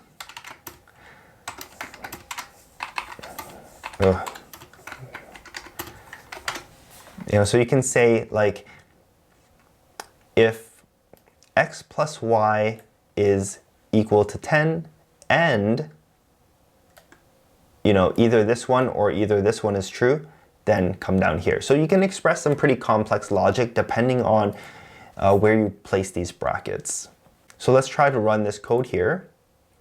And we get good afternoon, but how would we make this work? So x and y have to equal to 10, y has to equal to 6. So if we just did that and we changed this to 4, that would actually bring us into hello. So why does this evaluate to this branch? Well, because x plus y is equal to 10, right? Is it? 6 plus 4 is 10. And because we're using the AND operator, this side must also evaluate to true. Now, what does this side say? Well, since it's using an OR, either this must be true or this must be true. So x is not greater than 11, right? It's 4, that fails, but y is equal to 6, so that's true. So essentially this side is true and this side is true, and so that's why we're going down this path here. So now we're going to implement an if statement inside of our Xcode project. Now let's look inside the viewController.swift. Inside the deal tapped, we so far have been changing the image, but we have all the data we need to determine if the left side is the winner or the right side is the winner. See, we have left number and right number, right? And based on what you've just learned on the playground, we can just compare these two numbers. So we can say if left number is greater than right number, then left side wins, or player wins, right? Else if right number, let's actually keep it consistent. So left number is less than right number, then we have right side wins. And then we do have another scenario, right, where left number equals right number. So we can just use an else, and we can say tie. Now I'm not going to address this particular scenario because I'm not exactly sure what to do, but if either the left side wins or the right side wins, we can increase the score and then we can update the labels. So if you remember all the way up here, we actually haven't declared any properties to keep score. So why don't we go ahead and do that? Var left score is equal to 0 and var right score is equal to 0. So they both start at 0. You scroll down here and we're going to say left score, and we're going to use plus equals 1. Essentially that takes whatever number is currently inside left score, and we're going to add 1 to it. And we're going to then assign, or rather update the label. So we do have a reference to the label because we have an IB outlet property called left score label. You can see it's a type of UI label. And if we use dot notation, we can access the properties and methods of that score label object in the storyboard. And it actually has a text property that expects a string. So we're going to assign a string to it. The problem is that left score is an integer. So if I try to put left score, see it's an int. If I try to assign left score to update the text of the label, we're going to get an error because it says it cannot assign a value type of int to a type of string. Because remember that the text property is expecting a string data. So what we can do is we can actually create a new string object like that, and it just has a special way where you can pass in an integer and you can represent that integer as a string. So that's essentially what's happening here. We are creating a new string object and we're passing in this integer, and it's going to essentially treat that integer as a string, or change or convert that data type. Now let's do the same thing with this side. So we're going to say right score is plus equal 1, increasing that score. And then we're going to say right score label dot text is equal to new string object, and we're going to pass in right score. All right, so let's run our project now and just take a look at what we've got.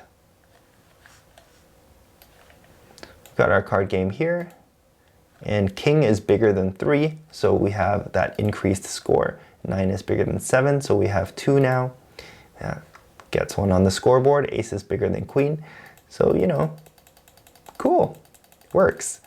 Now don't forget to go back and write yourself some comments. Get into the habit of doing this. So we've got randomize some numbers, update the image views, compare the random numbers. And you know, you can get as granular as you want with this. Yeah. Now the last part I want to show you is about running this app on your own phone. So in order to do that, you would just plug in your phone with a cable, plug it into your computer, and if it's the first time you've ever done this, you'll probably get a pop-up, like if you have Xcode open, asking, do you want to use this phone for development? And you have to click yes. When you do that, it's going to set up your phone for iOS development so that you can run this project on it. And also, if it's the first time you've ever plugged in your phone or your iPad to your computer, it's gonna ask on your phone, do you want to trust this computer? And you have to click yes or trust, whatever shows up on your phone. So those are the two things that have to happen. And then once you do have your phone connected and it's got the proper permissions and everything, if you pull this drop down, you're going to see here, I don't have a device connected right now, but you're going to see your device here. It's going to be like your name, whatever you've named your device, essentially. You're going to see it here. You're going to want to choose that. Okay, so this pops up for me because I don't have a device connected, but you're going to want to choose that and then you're going to want to just click run. And essentially, instead of launching the simulator, it's going to launch this app on your phone. And then after that, you can stop your project, disconnect your phone, and you'll still have that app on your phone. Now, the thing is, when you do it this way, Apple intends for you to do it only for testing purposes. So I think it gives you about 7 days before it won't launch anymore, and you're gonna have to connect your phone again and kind of like run your project on your phone to give you another 7 days. If you do have an Apple developer account though, and this is like a paid account that Apple charges you a fee every year for you to publish apps into the App Store, then you'll be able to keep your app on your phone for a lot longer. You'll also be able to send that app for other people to other people's phones for testing purposes, and also to publish apps into the App Store. Not bad, right? Look at how far you've come. Seriously, give yourself a pat on the back. You've just gone through 4 hours of iOS training, not including the exercises, and you've built your first app that you can show people. To celebrate this huge milestone, I want to give you a certificate of completion. Just visit the link below or check out the description and get your certificate and get your name up there on the wall of success stories. Now, in terms of what to learn next, I have several options for you. Number one, you can visit youtube.com/codewithchris to see all of the other free content and tutorial series that I have that you can watch. Number two, if you have an app idea, make sure you go and get my free 7-day app action plan, which is going to help you put together an actionable list of learning objectives to build your app. You can get that by going to codewithchris.com/action plan. And number three, if you have some budget to spend, you can check out my paid courses, which actually continue from the 10 lessons that you've just watched and continue building your skills and building apps. And to check those out, visit codewithchris.com/beginner course. And lastly, I just really want to thank you for learning with me. You know, I never imagined myself teaching iOS, but I'm having so much fun every day, and I feel so fulfilled hearing your success stories. So if this training has helped you out in any way, please reach out and message me and let me know. If it weren't for people like you, I wouldn't be here today. So thank you again.